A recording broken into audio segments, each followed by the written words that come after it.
Hello everyone, I am the storyteller and I am here to help you today. I know you use this video to fall asleep, so before that, like the video and subscribe to the channel. Also, where are you from and what time are you watching? Now get comfortable and relax. The silence should have been my first warning. Not the comfortable quiet of a peaceful neighborhood, but something heavier. A suffocating absence that pressed against my eardrums like cotton wool. When I first turned onto Sycamore Lane with the moving truck rumbling behind me, the street stretched out like a photograph someone had forgotten to populate. Perfect lawns, pristine sidewalks, houses that looked lived in, yet somehow abandoned. The real estate agent's nervous chatter about motivated sellers and unique opportunity echoed in my mind as I pulled into the driveway of number 47. 3 weeks earlier, I'd been desperate. The job transfer had come suddenly, and finding affordable housing in a new city felt like searching for water in a desert. Then this listing appeared, a 2-story colonial at half the market rate, available immediately. The landlord, a thin man whose handshake felt like grabbing a bundle of cold twigs, had practically thrown the keys at me after a 5-minute walkthrough. No background check, no references. Just a mumbled comment about being glad someone finally wanted the place. I should have asked more questions. Should have wondered why the rent was so cheap, why the neighbors' curtains never seemed to move, why the street felt like it was holding its breath. But desperation makes fools of us all. The house itself was unremarkable. Hardwood floors that creaked in all the expected places. A kitchen that hadn't been updated since the 90s. Windows that rattled when the wind picked up. I spent the first day unpacking, trying to ignore the way sound seemed to die just beyond my property line. No birds, no distant traffic, no children playing. Just my own movements echoing through empty rooms. Night fell like a curtain dropping, sudden and complete. The streetlights outside flickered on, casting pools of yellow that somehow made the darkness between them seem deeper. I was arranging books on a shelf when the clock in the hallway chimed midnight, its bronze tone reverberating longer than it should have. Then I heard them. Footsteps on the pavement outside. Measured, deliberate steps, neither hurried nor slow. The sound of someone walking with purpose. Relief washed over me. Finally, proof that I wasn't alone in this suburban tomb. I moved to the window, eager to catch a glimpse of my mysterious neighbor, perhaps wave hello. Establish some kind of human connection in this eerily quiet place. The street was empty, but the footsteps continued, clear and distinct. Leather soles on concrete, getting closer, then farther, then closer again. I pressed my face against the glass, my breath fogging the window, searching for any sign of movement. Nothing.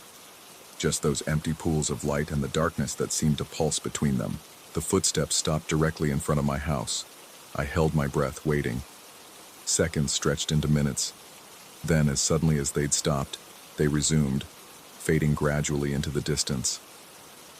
I stood at that window for another hour, watching, waiting, but the street remained stubbornly deserted. Sleep came fitfully that night, interrupted by dreams of invisible crowds marching past my window, their footsteps shaking the foundation of the house. I woke repeatedly, certain I'd heard something, only to be greeted by that oppressive silence. The second night was worse. Again, at midnight, the footsteps began. This time, I was ready. I positioned myself at different windows, trying to triangulate the source of the sound. It seemed to come from everywhere and nowhere, surrounding the house like water filling a basin. When I cracked open the front door, the sound stopped immediately, as if whatever was making it had been waiting for me to look.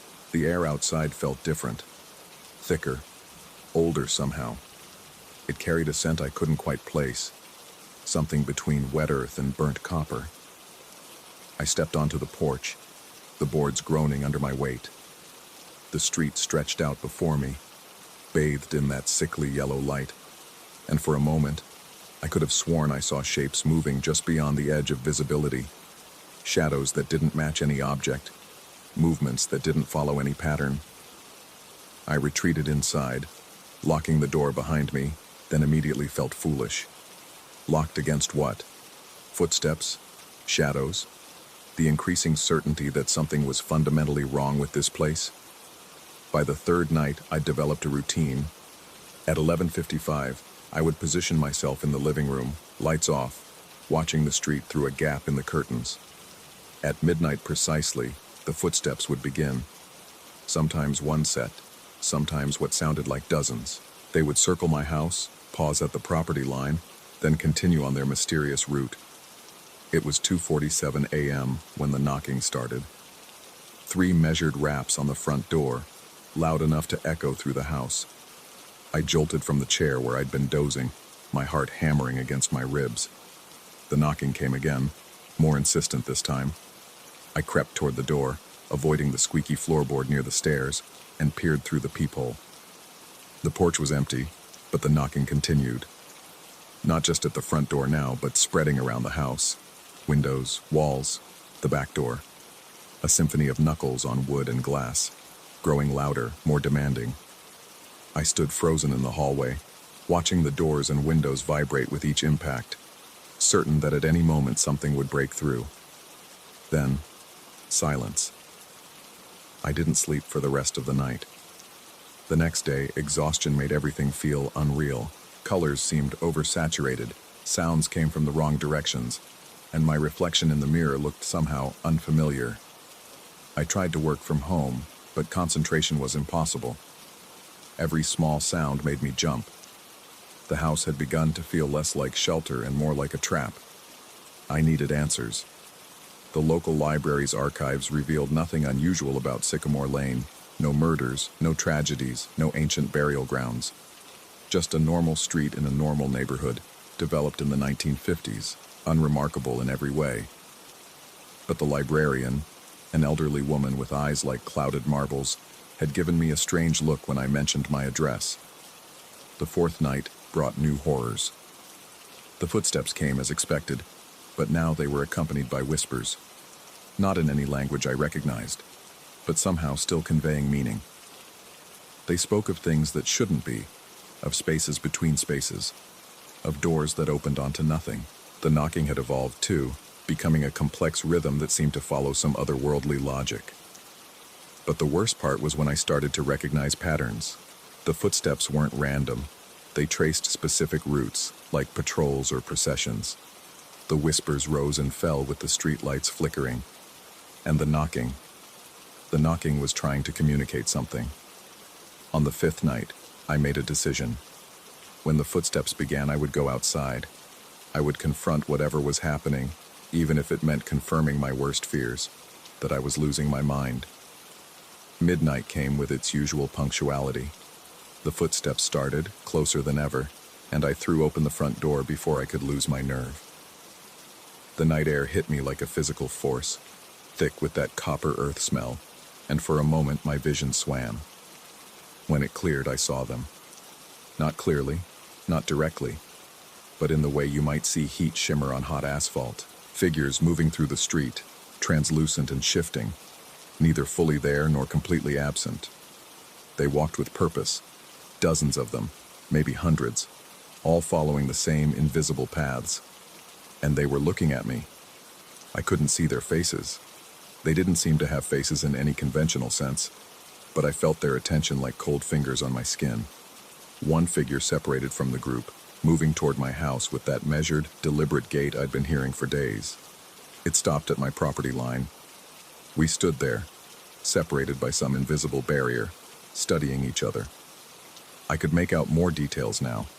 The suggestion of clothing from another era, the hint of features that weren't quite human, the way it seemed to exist in several dimensions simultaneously. Then it spoke, not with words, but directly into my mind. You shouldn't be here. The message came with images, feelings, knowledge that my brain couldn't quite process. This street, this neighborhood, existed in a fold between realities. During the day, it was anchored to our world, but at night, it drifted into something else. The previous tenants had all discovered this truth eventually. Some had fled immediately. Others had stayed too long and become something else. I was being given a choice, I realized. Leave now, tonight, and never return. or stay and risk becoming part of whatever nightly procession walked these streets. The figure waited patiently for my decision, and behind it, the others continued their eternal patrol. The rational part of my mind screamed that this was impossible, that I was having a psychotic break, that none of this could be real. But the evidence of my senses was overwhelming. The weight of their presence, the way reality bent around them, the terrible certainty that I was seeing something true, even if I couldn't understand it. I backed slowly into my house, never taking my eyes off the figure. It remained at the property line, watching, waiting. Once inside, I grabbed only the essentials: wallet, keys, phone, laptop. Everything else could be replaced. Within minutes, I was in my car, reversing out of the driveway with shaking hands. As I drove away, I looked in the rearview mirror one last time. The street was full of them now, no longer hiding, no longer pretending. They stood in neat rows, watching my departure with what might have been satisfaction or disappointment. I couldn't tell which. I drove through the night, putting as much distance as possible between myself and Sycamore Lane. I found a motel 3 towns over and collapsed into a fitful sleep, plagued by dreams of endless processions and doors that opened onto impossible spaces. It's been 3 months now. I've found a new place in a busy, noisy neighborhood where the sounds of traffic and human life never fully fade. I've never been more grateful for noise pollution, for the constant reminder that I'm surrounded by the living. But sometimes, late at night, I wonder if I made the right choice. The figure's message hadn't been a threat exactly, more like a warning, or perhaps an invitation. What would have happened if I'd stayed? Would I have joined their nightly patrol, walking invisible streets for purposes I couldn't comprehend? Or would I have simply disappeared, like the previous tenants, leaving behind only questions and a house offered at suspiciously low rent? I've tried researching what I experienced, but nothing quite fits. Hauntings, dimensional rifts, temporal anomalies, all close, but not quite right. Whatever exists on Sycamore Lane doesn't fit into our neat categories of the paranormal. Last week I received an email from the landlord, just one line: "The house is still available if you change your mind." I deleted it immediately, but the offer haunts me, because despite the terror, despite the very real danger, part of me wants to go back. Part of me needs to understand what I witnessed, to know whether it was real or if I've simply lost my mind. The worst part is the uncertainty. If it was real, then everything I thought I knew about the world is wrong. If it wasn't, then I can't trust my own perceptions, my own mind. Either possibility is terrifying in its own way. Sometimes, very late at night when the city noise dies down just enough, I swear I can hear them. Distant footsteps following their eternal route, walking streets that exist between here and somewhere else. And I wonder if they can hear me too, if they're waiting for me to return, to make a different choice. The house on Sycamore Lane is still listed online. The rent has dropped even lower. The photos show my abandoned belongings still in place, as if I'd simply vanished one night. Which, in a way, I suppose I did. The person who moved into that house, desperate and naive, no longer exists. In his place is someone who knows that reality has thin spots, places where other things bleed through. I've started seeing a therapist, trying to process what happened. She thinks I had a stress-induced psychotic episode brought on by the isolation and the pressure of the job transfer. Maybe she's right. It would be comforting to believe that, to have a neat medical explanation for everything. But then I remember the weight of their presence, the certainty in that moment that I was seeing something true. And I know deep in my bones that Sycamore Lane is still there, still empty during the day, still full of impossible visitors at night. Waiting, always waiting. Story 2. I should have known something was wrong when the landlord couldn't meet my eyes during the signing. His fingers trembled as he handed me the keys, and he muttered something about the boiler being temperamental before hurrying out into the December cold. But the rent was half what anywhere else in Philadelphia was asking, and my freelance writing wasn't exactly bringing in steady income. The brownstones squatted on a narrow street in Fishtown, squeezed between identical buildings like a tooth wedged too tightly in a jaw. My apartment occupied the entire ground floor, a luxury I couldn't have afforded anywhere else. The previous tenant had left abruptly, the landlord explained, leaving behind furniture covered in dust sheets and walls freshly painted in a shade of white so bright it hurt to look at directly. The boiler broke on my third night there. I could hear it wheezing and clanking in the basement below, metal grinding against metal in a rhythm that sounded almost deliberate. The radiators went cold, frost creeping across the windows, but my apartment stayed warm. Not just warm, perfectly, unnaturally consistent. I discovered this by accident. After a week of the broken boiler, I bought a digital thermometer to document the temperature for a potential complaint to the landlord. The living room read 73.4 degrees Fahrenheit. The bedroom, 73.4 degrees Fahrenheit. The bathroom, with its supposedly drafty window, 73.4 degrees Fahrenheit. Only when I placed the thermometer inside the built-in closet in the hallway did the reading change. A steady, unwavering 73.0 degrees Fahrenheit, the decimal never flickering even once. The warmth came from the baseboards, I realized, not from the radiator system connected to the broken boiler, but from the baseboards themselves. Late at night, when the city quieted and I lay awake listening to the building settle, I could hear air moving through them. A soft exhalation that carried the scent of old newspaper, and something else. Something organic and faintly sweet, like fruit just beginning to turn. I started documenting everything in a notebook, the way I'd been taught in journalism school. Temperatures at different times of day, the patterns of the warm air, the sounds the building made. Reading back through my entries now, I can see the progression, the slow unraveling that I couldn't recognize at the time. December 15th. Closet maintains exactly 73.0 degrees Fahrenheit regardless of external conditions. Tested with 3 different thermometers. December 18th. Steam or vapor visible under door at 3:17 a.m. Dissipates when door opened. Leaves condensation marks on fresh paint. December 20th. Condensation patterns resemble handprints. 5 fingers, but proportions seem off. Too long. Taking photographs. The photographs never developed properly. Every image of the handprints came out overexposed, white blurs against white walls, as if the camera couldn't quite capture what I was seeing. I began spending more time in the closet, drawn by a compulsion I couldn't name. It was a narrow space, barely wide enough for me to stand in, with walls that felt older than the rest of the apartment. The paint here was different too.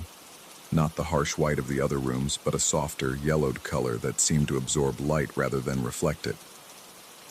When I pressed my ear to the back wall of the closet, I could hear breathing. Not the mechanical wheeze of the boiler or the whistle of wind through old pipes, but actual breathing. Slow, rhythmic inhalations and exhalations that matched my own breath, but delayed by half a beat, as if something was listening to me breathe, and then copying the pattern a moment later. I told myself it was an acoustic trick, sound traveling through the building's ventilation system. Old buildings did strange things with sound, but I started timing the breathing with my phone's stopwatch, and the delay was always exactly 0.7 seconds. Always. Whether I breathed fast or slow, held my breath or hyperventilated, the echo came 0.7 seconds later. The first time I saw the walls move, I'd been living there for 3 weeks.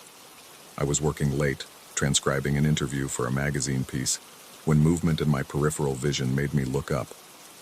The wall behind my desk was expanding and contracting, so slightly that I thought my eyes were playing tricks on me. But when I placed my hand against it, I felt it, a subtle pulsing, like touching someone's chest as they breathed. I started sleeping on the couch after that, as far from the walls as I could get. But the apartment wouldn't let me escape that easily. The warm air from the baseboards grew thicker, more oppressive, carrying that sweet, sick smell more strongly. The handprints on the door multiplied, appearing not just in condensation, but in the paint itself, as if something was pressing through from the other side. I tried to research the building's history, but the records were frustratingly incomplete. The brownstone had been built in 1897, that much was clear. But there were gaps. Years where no ownership was recorded, periods where the building seemed to simply not exist in city documents. The Philadelphia Historical Commission had a file on it, but when I went to view it, half the pages were missing, torn out so roughly that fragments of text remained on the margins. What I could piece together was disturbing. The building had been a boarding house originally, then a private residence, then abandoned for nearly 2 decades in the 1960s and 70s. When it was finally renovated and converted to apartments in 1981, the construction crew had reported finding the walls filled with an unusual insulation material, something organic that had to be removed wearing hazmat suits. The nature of the material was never specified in the surviving documents. By January, I'd stopped pretending the apartment was normal. The walls breathed constantly now, not just at night. The temperature in the closet had risen to exactly 98.6 degrees Fahrenheit, body temperature, while the rest of the apartment maintained its steady 73.4 degrees Fahrenheit. And the breathing from behind the walls had synchronized with mine so completely that I couldn't tell where my breath ended and the buildings began. I decided to open up the wall. It was 2 a.m. on a Tuesday when I took a hammer to the closet's back wall. The first blow sent a shudder through the entire building, and for a moment, the breathing stopped. The silence was worse than the sound had ever been. Then the wall began to bleed. Not blood, but something clear and viscous, like lymph fluid, seeping through the cracks in the plaster. Behind the plaster was not wooden studs or insulation, but something that looked like tissue, pink and glistening, threaded with what could have been veins or just old electrical wiring that had somehow become organic. It pulsed with that familiar rhythm, and when I touched it, God help me, I touched it. It was warm and yielding, like pressing your finger into someone's arm. I stumbled backward, and that's when I saw them. Eyes, dozens of them, opened in the walls all around me. Not painted or carved, but actual eyes, with irises that dilated when I shined my phone's flashlight on them. They blinked in unison, tears streaming down the walls, and I realized that the building wasn't haunted. The building was alive, or something was alive within it. Something that had been sleeping or dormant until I'd moved in. Something that had been breathing in rhythm with every tenant who'd ever lived here, learning their patterns, their temperatures, their very biological signatures. I ran, left everything behind and ran out into the frozen January night. But here's the thing about running from something that's gotten inside you. You can leave the place, but you can't leave what it's done to you. It's been 3 weeks since I fled the brownstone. I'm staying with a friend in West Philly, sleeping on his couch, trying to pretend everything is normal. But my body temperature has stabilized at exactly 73.4 degrees Fahrenheit. No matter how many blankets I use or how high I turn the heat, I can't get warm. The doctors can't explain it. They've run every test they can think of, but according to medical science, I should be dead. And at night, when everything is quiet, I can still hear it. That breathing, 0.7 seconds behind my own. Sometimes I catch myself breathing in sync with it, and in those moments I feel a warmth spreading through me that has nothing to do with temperature. My friend says I talk in my sleep now, but the words aren't in any language he recognizes. He's recorded it, played it back for me. It sounds like breathing formed into syllables, like something learning to speak through lungs that aren't its own. I've been researching organ transplants lately, not because I need one, but because I've become obsessed with the stories, recipients who claim to have inherited memories, preferences, even mannerisms from their donors. They call it cellular memory, the idea that tissues can store information beyond what science currently understands. What if buildings could do the same? What if that brownstone had been absorbing everyone who'd ever lived there, breathing them in and incorporating them into its structure? All those missing years in the city records, all those tenants who'd left suddenly. What if they never really left at all? I went back once, just to look at it from the outside. The for rent sign was already up, and I saw a young couple examining it, the woman pregnant, her hand resting on her belly. I wanted to warn them, but what would I say? That the building breathes? That it has a body temperature? That it will synchronize with their unborn child's heartbeat until they can't tell where they end and it begins? They wouldn't believe me. No one does. But late at night, when I'm lying on my friend's couch, I can feel it calling me back. Not in words, but in that rhythm.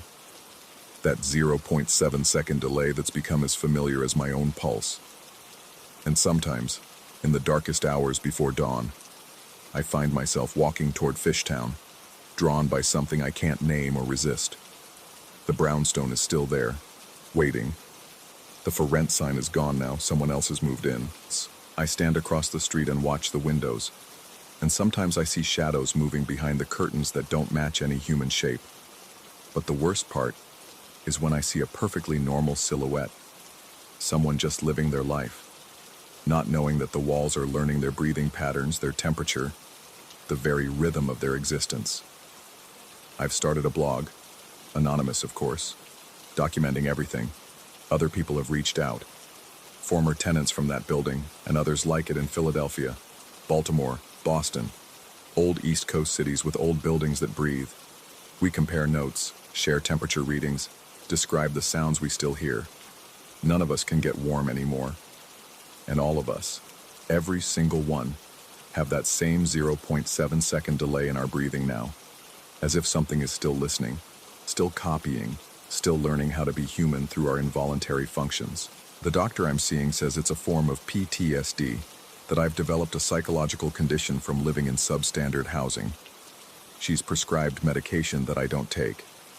How can I explain to her that it's not trauma but transformation? That something in that building changed me on a cellular level? That I'm not entirely myself anymore? Sometimes I wonder if I ever left the apartment at all. Maybe I'm still there, in that closet with its perfect body temperature, and everything since has been a dream or a delusion. Maybe the building has absorbed me so completely that what thinks it's me, typing this story, is just an echo, a breathing pattern it learned to replicate. Or maybe, and this is the thought that keeps me awake, that makes me check my temperature obsessively, maybe I'm still becoming something else. Maybe the transformation isn't complete. Maybe that 73.4 degrees Fahrenheit is just the beginning, and eventually I'll stabilize at something else entirely, something that isn't quite human anymore.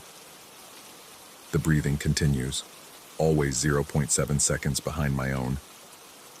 I've stopped trying to change my rhythm to throw it off.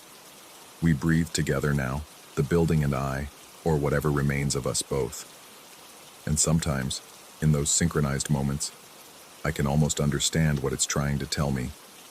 But understanding, I'm learning, isn't the same as escaping. And some transformations, once begun, can never be reversed. I still dream about that closet, about the perfect 73.0 degrees Fahrenheit that later became 98.6 degrees Fahrenheit. Body temperature. But whose body? The building's? Mine? Or something we're becoming together, one breath at a time, 0.7 seconds apart until eventually, inevitably, we synchronize completely? I won't go back. I tell myself this every day. But my temperature dropped to 73.3 degrees Fahrenheit this morning. The building is calling me home. Story 3. The ferry lurched violently to starboard, and I grabbed the doorframe of my cabin to steady myself. Through the porthole, the angry waters of the inside passage churned black under the November sky. The vessel groaned against another swell, and I heard someone's luggage crash down the corridor outside. Yet inside my cabin, nothing moved. The water glass I'd placed on the nightstand an hour ago hadn't budged. Not a ripple disturbed its surface. The condensation on the window ran in perfectly straight lines, defying the ship's violent dance. I pressed my palm against the wall. I could feel the ferry's engines thrumming through the metal, could hear the hull protesting against each wave. But the cabin existed in its own pocket of stillness, like a photograph suspended in the middle of a hurricane. I'd boarded in Juneau 6 hours earlier, grateful to find the ferry only half full. November wasn't tourist season, and most locals flew between the southeastern Alaskan towns when they could afford it. The purser, a weathered woman with tobacco-stained fingers, had handed me the key to cabin 47 without looking up from her crossword. "Rough seas tonight," she'd muttered. "Hope you've got a strong stomach." The first few hours had been uneventful. I'd stowed my duffel bag, tried to read, given up when the words started swimming on the page. The steadiness of the cabin should have been a blessing. No seasickness, no stumbling around trying to keep my balance.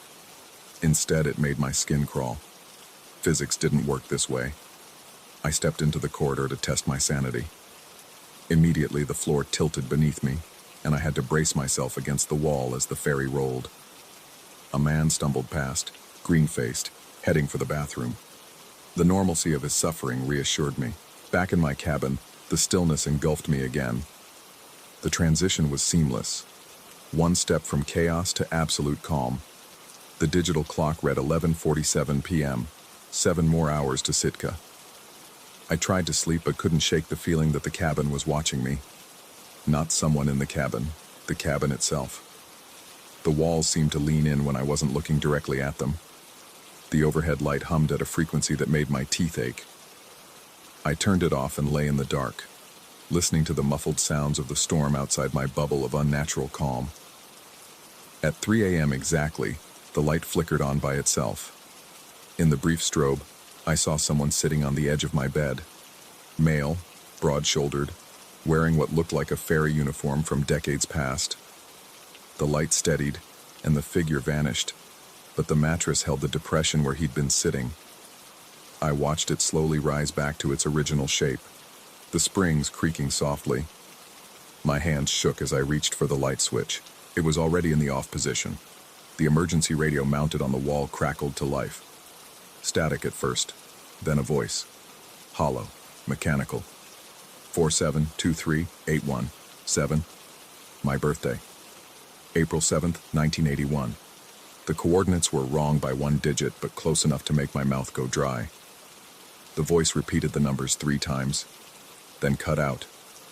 I grabbed my phone to record it if it happened again, but the screen wouldn't turn on. Dead battery, though I'd charged it fully in Juneau. The backup charger in my bag was dead too. Even my watch had stopped at 3 a.m. The stillness in the cabin intensified. It wasn't just the absence of motion anymore. It was an active force, pressing against my eardrums, making each breath feel like work. I needed to get out. The door wouldn't budge. Not locked. I could turn the handle freely. But the door itself might as well have been welded to the frame. I threw my shoulder against it, feeling the impact jar through my bones, but it didn't even rattle. Through the porthole in the door, I could see the corridor beyond, empty and tilting with the ship's movement.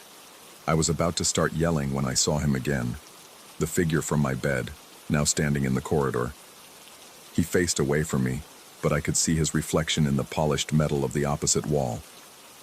Where his face should have been was a smooth expanse of skin, broken only by a horizontal gash that opened and closed like it was trying to speak. He turned toward my door, and I stumbled backward. Through the porthole, the corridor was empty again, but I could hear breathing that wasn't mine, slow, deliberate inhalations that seemed to come from the walls themselves. I retreated to the bed, pulling my knees to my chest like a child. The cabin's stillness had weight now, pressing down on me. The straight lines of condensation on the window began to shift, forming letters. You were supposed to be on the other one. The other one. My mind raced. I'd originally booked passage on last month's ferry, but changed my plans at the last minute. That ferry, I'd seen it on the news. Engine failure in a storm. It had drifted for 16 hours before the Coast Guard found it. No casualties, the report said, though several passengers were hospitalized for hypothermia and what the news delicately called psychological trauma. The radio crackled again, but this time it wasn't coordinates. It was a passenger manifest being read in that same hollow voice. Names I didn't recognize until Cabin 47. My name, but not quite. The middle initial was different. 1 letter off. The stillness shattered. The cabin lurched so violently I was thrown from the bed. The water glass flew across the room, shattering against the wall. The condensation on the window ran in wild rivulets. I could feel the ferry's true movement now, violent and disorienting. The door flew open on its own, and I didn't hesitate. I ran. The corridors were empty but not silent. I could hear whispers from behind closed cabin doors, conversations that seemed to be happening in reverse.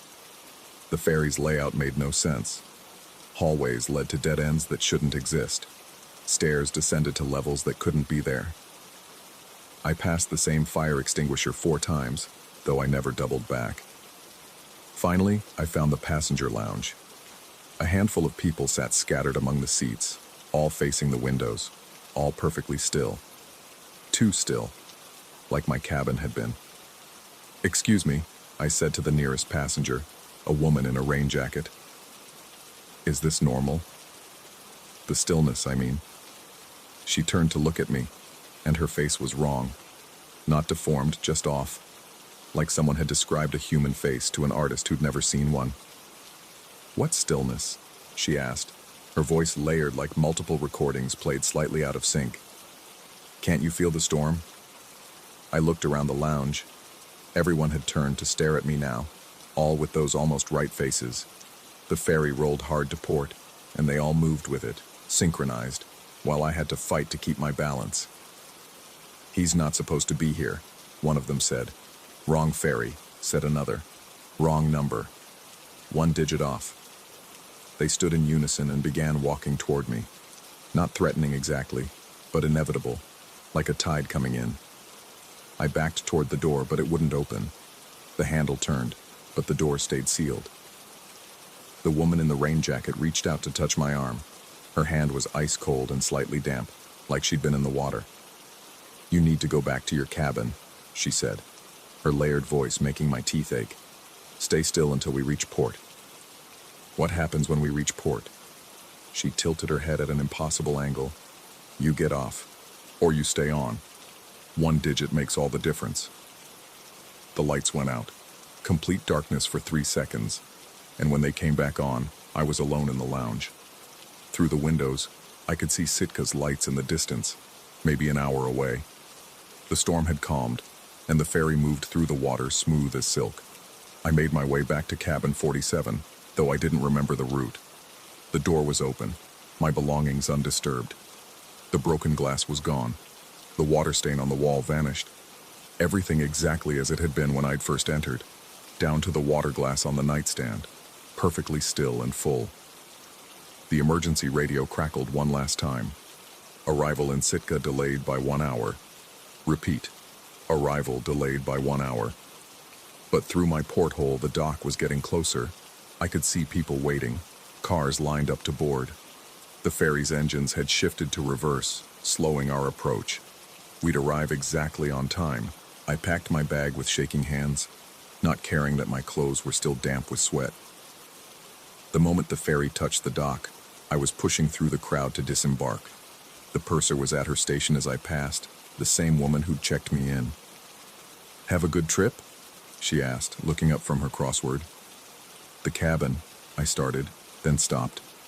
What could I say that wouldn't sound insane? The cabin was very still. She laughed, a raspy sound. "Cabin 47? You're lucky. That one's got the best stabilizers, smooth as glass even in rough seas." I was halfway down the gangplank when she called after me. "Same time next month?" I turned back, confused. "What?" "Your return ticket. You booked a round trip monthly. Juneau to Sitka, every 3rd Thursday."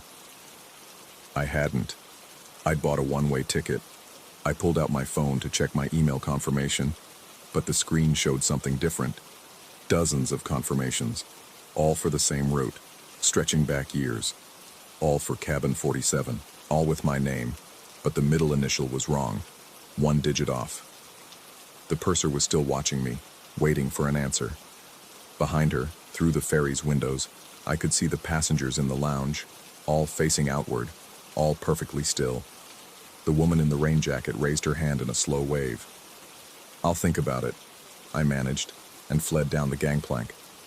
It's been 3 weeks now. Every night at 3 a.m., my bedroom light flickers. Sometimes I see that uniformed figure sitting on my bed, always just for a moment. The emergency weather radio I've never owned turns on by itself, broadcasting coordinates that are almost, but not quite, my birthday. Yesterday, I got an email. A booking confirmation for next month's ferry, Juneau to Sitka, cabin 47. I didn't make the reservation. When I called to cancel, they had no record of it. But the charge appeared on my credit card anyway. The email signature was my name, with the middle initial off by one letter. I've been searching online for any record of what happened to last month's ferry, the one I was supposed to be on. Every news article has been scrubbed. The Coast Guard has no record of any incident. But I found one forum post, cached on an old server, before it too disappeared. Engine failure my ass. My cousin was on that ferry. Says they drifted into something. Not somewhere, something. Half the passengers came back different. Wrong. Off by just enough to notice if you're paying attention. Like they're one digit away from being themselves. The third Thursday is coming up fast. Part of me wants to stay as far from that ferry as possible, but another part, a growing part, needs to know what's in cabin 47, why the stillness, why my name is on that manifest with the wrong initial, why one digit makes all the difference. Maybe I'm supposed to be on that ferry. Maybe I already am. The ticket is in my wallet. I didn't put it there. I think I'm going to use it.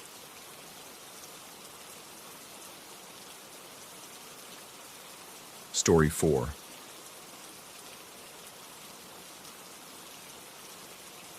The Arizona sun was bleeding orange across the horizon when I pulled into the rest stop on I-17, somewhere between Phoenix and Flagstaff. My throat felt like sandpaper, and the gas station coffee from 3 hours ago had long since abandoned any pretense of keeping me alert. Just a quick stop, water, bathroom, stretch the legs, then back on the road. The rest area squatted beside the highway like something that had given up trying to be presentable. Beige concrete walls stained with years of desert dust. A few struggling mesquite trees offering patches of shade, and that particular smell of hot asphalt mixed with diesel fumes that every highway rest stop shares. Normal. Forgettable. Exactly what I needed. The vending machines hummed against the building's north wall, their lights flickering in the gathering dusk. I fed a crumpled $5 bill into the water machine. The mechanism whirred, something dropped with a satisfying thunk, and coins rattled into the change slot.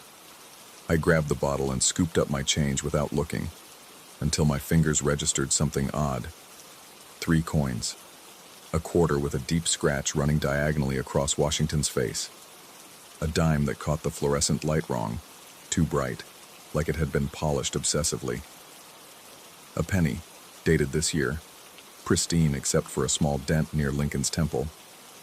Strange how you notice these things. I pocketed the coins and twisted open the water bottle, taking a long drink. The liquid was cold, almost painfully so, with a metallic aftertaste that made me check the expiration date. Still good for another 6 months. The bathroom door squealed on rusted hinges. Inside, the fluorescent tubes buzzed and flickered, casting everything in that sickly greenish light that makes everyone look dead.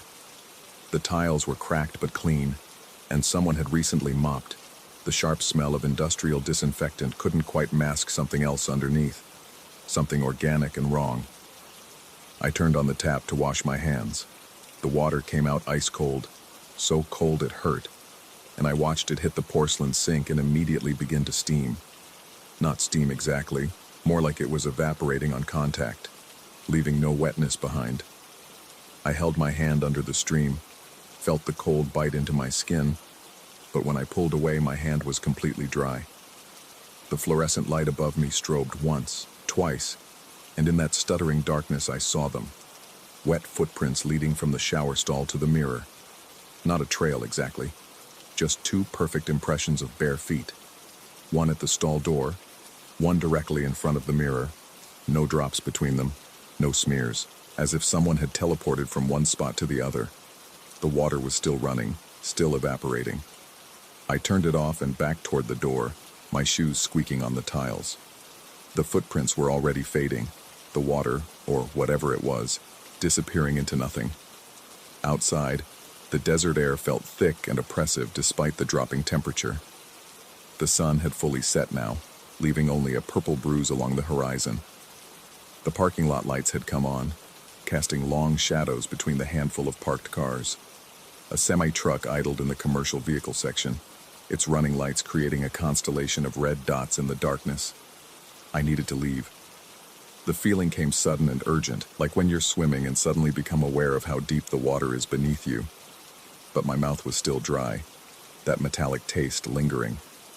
I looked at the vending machine, at the coins in my pocket. Just one more bottle.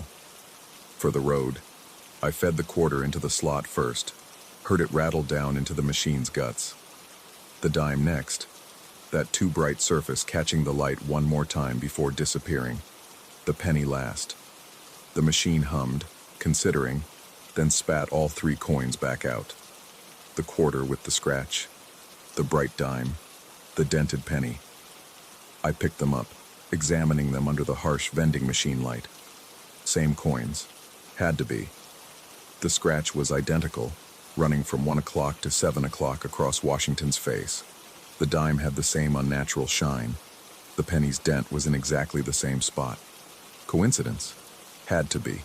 Vending machines reject coins all the time. I fed them in again, this time adding a dollar bill to make sure I had enough. The machine accepted the bill, dispensed a water bottle, and gave me change. 3 coins rattled into the slot.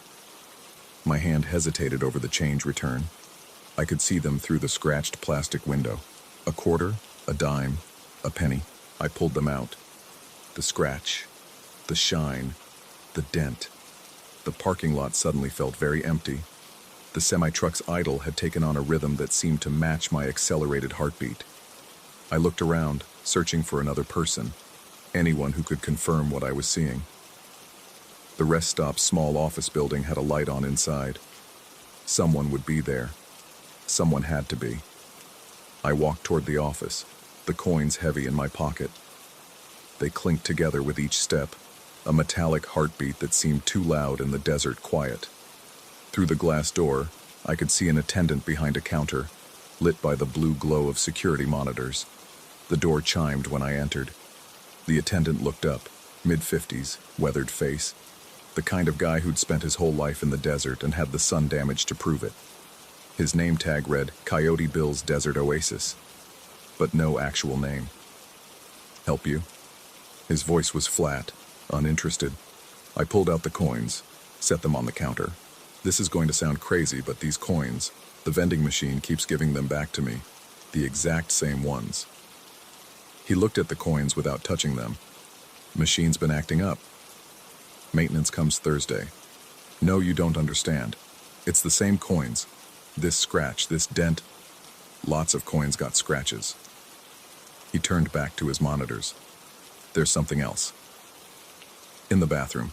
The water, it evaporates immediately. And there were footprints. Now he looked interested. Not concerned. Interested. He swiveled one of the monitors toward me. Which bathroom? The men's room, on the north side. He clicked through several camera feeds until he found one labeled North Restrooms. The timestamp showed the current time. He rewound it 5 minutes to when I would have been inside. The screen showed the bathroom entrance. I watched myself walk in. A moment later, I walked in again. Not sequentially, simultaneously. 2 of me, entering the same door at the same time, their bodies overlapping in a way that made my eyes water to follow. That's not... I started. He clicked to another camera, this one apparently inside the bathroom, though I hadn't noticed any cameras in there. The footage showed me at the sink, washing my hands. It also showed me at the mirror, staring at my reflection. At the same time, the same person in 2 places, performing different actions. Security system's been glitching too, the attendant said, his voice still maddeningly calm. Maintenance comes Thursday. I watched the 2 versions of myself on the screen. One finished washing and walked toward the door. The other remained at the mirror, unmoving. As the first me left, the second one turned, not toward the door, but toward the camera. It seemed to look directly at me through the monitor, through time, through whatever barrier should have prevented this impossibility. That's still in there, I said, my voice barely a whisper. That other me, it's still in the bathroom. The attendant shrugged. Probably just a playback error. Old system, you know. But I could see it on the screen. The timestamp was current now, live feed, and that other version of me was still standing at the mirror, still staring at the camera, waiting. I need to leave. I backed toward the door. Sure you don't want to check it out? Might be interesting. The attendant's expression hadn't changed, but something in his voice had shifted. An undercurrent of amusement, maybe. Or hunger. I fumbled for the door handle, my hands slick with sweat that shouldn't have been there in the desert dryness. The coins in my pocket seemed to burn through the fabric. As I pulled the door open, the electronic chime sounded wrong, pitched too low, stretched out like a groan. The parking lot had changed. Not obviously, not in any way I could immediately point to, but the shadows were wrong. Too long for the angle of the lights. Too dark for shadows to be. My car sat where I'd left it, but it took me a moment to recognize it. Everything looked familiar but felt foreign, like looking at your childhood home after years away. I ran to my car, fumbling with the keys. The coins rattled in my pocket with each step, their sound carrying further than it should have in the open air. As I reached for the door handle, I caught my reflection in the window. Behind me, in the reflection, stood the rest stop. But also behind me, impossible as it was, stood another me. Just standing there by the vending machines, holding a water bottle, watching me watch myself. I didn't turn around. Couldn't turn around. If I turned around and it was really there, or if I turned around and it wasn't, either possibility felt like it would break something fundamental in my understanding of the world. I got in the car, started the engine, and pulled out of the parking space. In the rearview mirror, the rest stop receded into darkness. The other me, if it had ever been there, was lost in the shadows. 5 miles down I-17, my pocket started feeling heavy. I reached in while driving, pulled out the coins. In the dashboard light, I could see them clearly. A quarter with no scratch.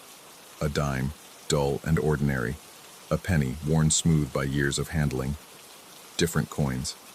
Normal coins. I should have felt relieved. I tried to feel relieved, but my throat was dry again, painfully dry, and the only thought in my mind was that I needed water, needed to stop. There would be another rest stop soon. There always was. 20 miles later, I saw the sign. Rest area 1 mile. I put on my blinker, took the exit. The rest area squatted beside the highway like something that had given up trying to be presentable. Beige concrete walls stained with years of desert dust. I parked and walked to the vending machines, the coins already in my hand. Fed them into the slot. The machine hummed, dispensed a water bottle, and gave me change. 3 coins rattled into the slot. I didn't need to look to know what they were. The weight of them in my hand told me everything. The quarter with the scratch, the bright dime, the dented penny. I put them in my pocket and walked toward the bathroom, my throat still dry despite the water I'd just bought. The door squealed on rusted hinges. Inside, the fluorescent tubes buzzed and flickered. At the sink, someone was washing their hands, or trying to. The water evaporated as soon as it touched their skin. They looked up into the mirror, and I met my own eyes looking back. Not a reflection. Another me, standing where I had stood, was standing, would stand. Time folded wrong here, showing too many moments at once.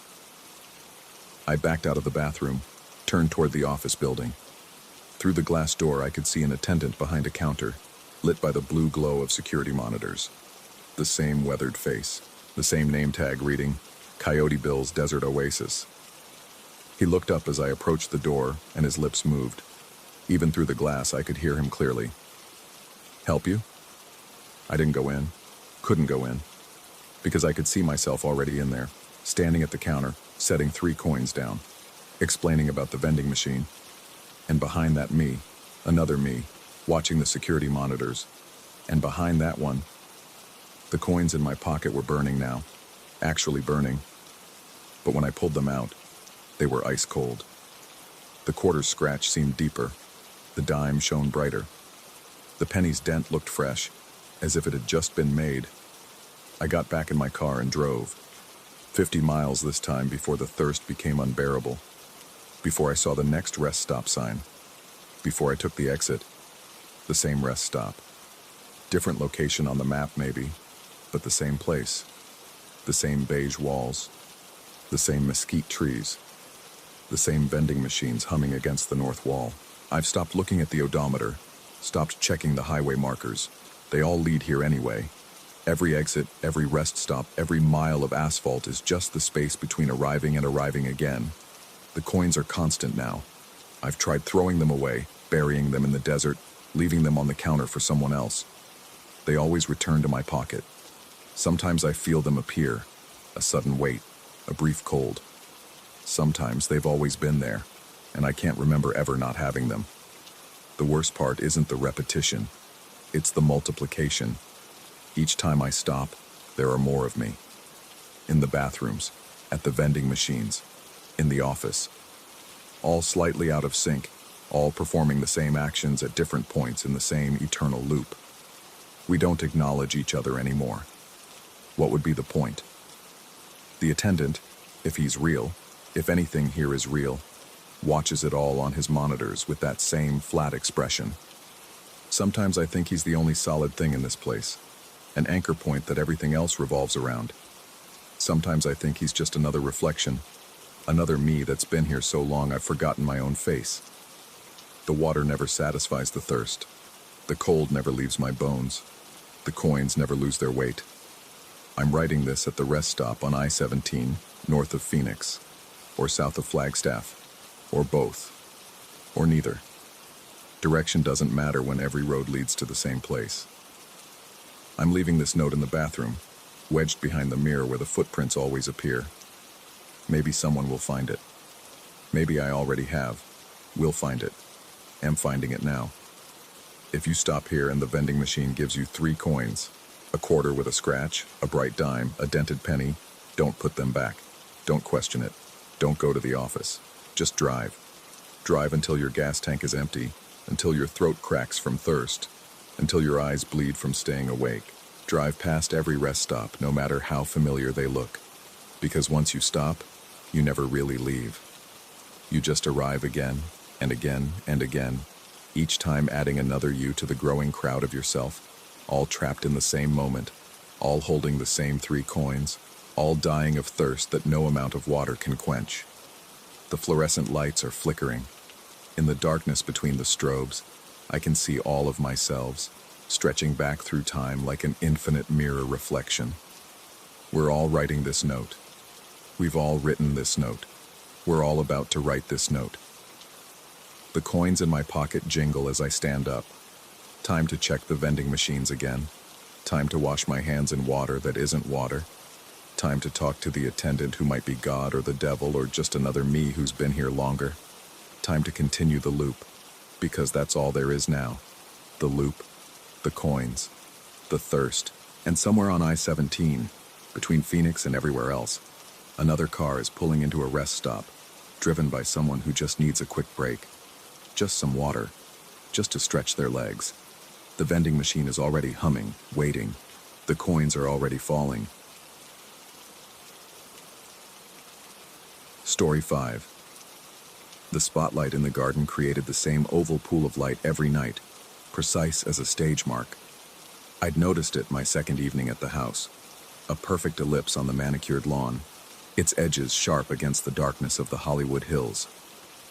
When I stepped toward it from the patio doors, the boundary retreated, maintaining exactly 3 feet between us. Not a dramatic withdrawal, just a subtle drift backward, like someone adjusting their personal space at a cocktail party. I told myself it was an optical illusion. The angle of approach, maybe, or the way the retinal afterimage played tricks in the peripheral darkness. These mid-century houses were full of clever architectural deceptions. Walls of glass that dissolved boundaries, floating staircases that defied gravity. The previous owner, some television producer from the 70s, had probably installed the light as part of an elaborate party trick, long forgotten. The editing job that brought me here was straightforward enough. 3 weeks to cut together a documentary about California modernist architecture. The production company had arranged this house through some connection. Empty, but furnished, they said, between owners. Perfect for concentration. The irony wasn't lost on me that I was editing footage of pristine geometric homes while living in one, surrounded by the same walls of glass, the same impossible cantilevers over the canyon. By the fourth night, I'd developed a routine, work until my eyes burned, usually past midnight. Stand on the patio with a drink, watching that oval of light hold its ground in the garden. Then back inside to the narrow guest bedroom they'd set up as my quarters. Though the master suite stood empty at the far end of the house, its door always ajar exactly 4 inches. The glass doors were everywhere in this place. Interior, exterior, the distinction hardly mattered. They turned the house into a series of reflections. Each room doubled and redoubled until you couldn't tell where the actual space ended and the mirrored world began. During the day, this transparency felt liberating. At night, it became something else entirely. I first noticed the inconsistencies after a week. Small things. A throw pillow on the sectional sofa that appeared on the left arm in reality, but the right arm in the reflection. A coffee table book. Something about Nutra or Schindler that lay closed on the actual table but appeared open in the glass, showing pages I hadn't read. These discrepancies lasted only moments. When I looked again, the reflections had corrected themselves, faithful as mirrors should be. The editing work consumed my days. I'd lose myself in the footage, swooping drone shots of glass boxes perched on stilts, interiors where inside and outside merged into one continuous space. The architects in the interviews spoke of transparency, of honesty in materials, of houses that revealed rather than concealed. Yet here, in my temporary home, transparency had become something unsettling. Every surface showed me something, but I was no longer certain what I was seeing. The old projector sat in the living room like an artifact from another era, a Bell and Howell from the 60s, all chrome and black plastic, aimed at a pull-down screen I hadn't noticed until one night when it descended on its own, smooth and silent as a theater curtain. The mechanical click of the projector starting up sent me rushing from the kitchen, certain I'd triggered something accidentally. But the room was empty. On the screen, grainy Super 8 footage played, a family barbecue, the same patio where I took my nightly drinks. The film stock had that oversaturated quality of old home movies. Everyone's skin too orange, the sky too blue. Normal enough except for the figure at the edge of frame who kept turning toward the camera. My face, but older. Not dramatically aged, just worn in ways I hadn't earned yet. Lines around the eyes, a slight sag to the jaw. This older me would look directly into the lens and make a cutting gesture across his throat, then point toward the garden. The projector clicked off. The screen retracted. When I examined the machine, I found no film threaded through it, no reels at all. I started sleeping poorly. The house made sounds. Settling, I told myself, though steel and glass shouldn't settle like wood. Sometimes I'd wake to find myself standing at the glass doors of the bedroom, looking out at the oval of light which had moved. Not disappeared, just relocated. Sometimes closer to the house, sometimes farther, but always maintaining that perfect elliptical shape. The production company checked in daily by email. Everything fine? Making progress? I sent back affirmatives and rough cuts, maintaining the illusion of normalcy. But the work had become difficult. In the footage I was editing, I began seeing things that shouldn't be there. A shadow in an empty room that moved independently of the camera. A reflection in a window that showed furniture arranged differently than in the actual space. When I scrubbed back through the timeline, these anomalies vanished. One evening, exhausted from staring at screens, I decided to explore the master suite properly. The door, as always, stood open exactly 4 inches. I measured it with my phone. The room beyond was furnished sparingly. A low platform bed, built-in wardrobes, another wall of glass facing the canyon. But the air felt different here, thicker somehow, like swimming through invisible resistance. The closet held clothes that looked familiar, not identical to mine, but similar in style, as if purchased by someone with my taste but more money. The bathroom medicine cabinet contained prescriptions with my name, but dates from 3 years in the future. The pills inside were different colors than any medication I knew. I backed out of the room and the door swung shut behind me. When I tried the handle, it opened easily, but now the room was empty. No furniture, no clothes, just bare floors and walls. I closed it again, opened it, furnished once more, but differently. A woman's clothing in the closet, makeup on the bathroom counter, the prescriptions now bearing a name I didn't recognize. The spotlight in the garden had become my only constant. Each night, there it was, that perfect oval, maintaining its distance. I began to think of it as almost companionable in its predictability. Even when everything else in the house seemed fluid, reflections lying, rooms changing contents, that projector showing impossible films, the light remained, keeping its careful boundary. But then I made a mistake. Or maybe it wasn't a mistake. Maybe it was inevitable. I was working late, pushing through the final sequence of the documentary. My eyes burned from the screen glare. The house around me had gone silent. Even the usual settling sounds had stopped, as if the building were holding its breath. I stood to stretch, walked to the glass doors, and saw the oval of light had moved all the way to the patio's edge, almost touching the house. Without thinking, or perhaps thinking too much, I grabbed a flashlight from the kitchen drawer and went outside. The night air felt solid, like walking through black wool. My flashlight beam seemed to stop after just a few feet, absorbed by darkness that had weight and presence. The oval retreated as always when I approached, but this time I followed it, step by step across the lawn, maintaining that 3-foot gap, like dance partners who never touch. It led me toward the far corner of the garden, where the landscaping gave way to native chaparral, the domesticated space ending abruptly. At the garden's edge, the light stopped retreating. I stopped too, flashlight pointed at the ground, studying that perfect ellipse of brightness. The grass within it looked different, not just illuminated but somehow more real than the grass around it, as if everything outside the oval were a theatrical backdrop, and only this lit circle were genuine. I knelt at the boundary, careful not to cross it. The edge was sharp as a paper cut against the darkness. I reached out my hand, slowly, and touched the line where light met dark. My finger passed through with resistance, like pushing through a membrane. On the other side, my fingertip felt different, warmer, more substantial. I pulled back, and for an instant my finger appeared to lag behind, as if part of it wanted to stay in the light. The oval began to pulse, breathing in and out like something organic. With each pulse, images flashed in the brightness, fragments like single frames spliced into film. The house, but from angles I'd never seen. Myself, sleeping in the guest bedroom, but viewed from inside the mirror, the projector, running backward, pulling light into itself instead of casting it out.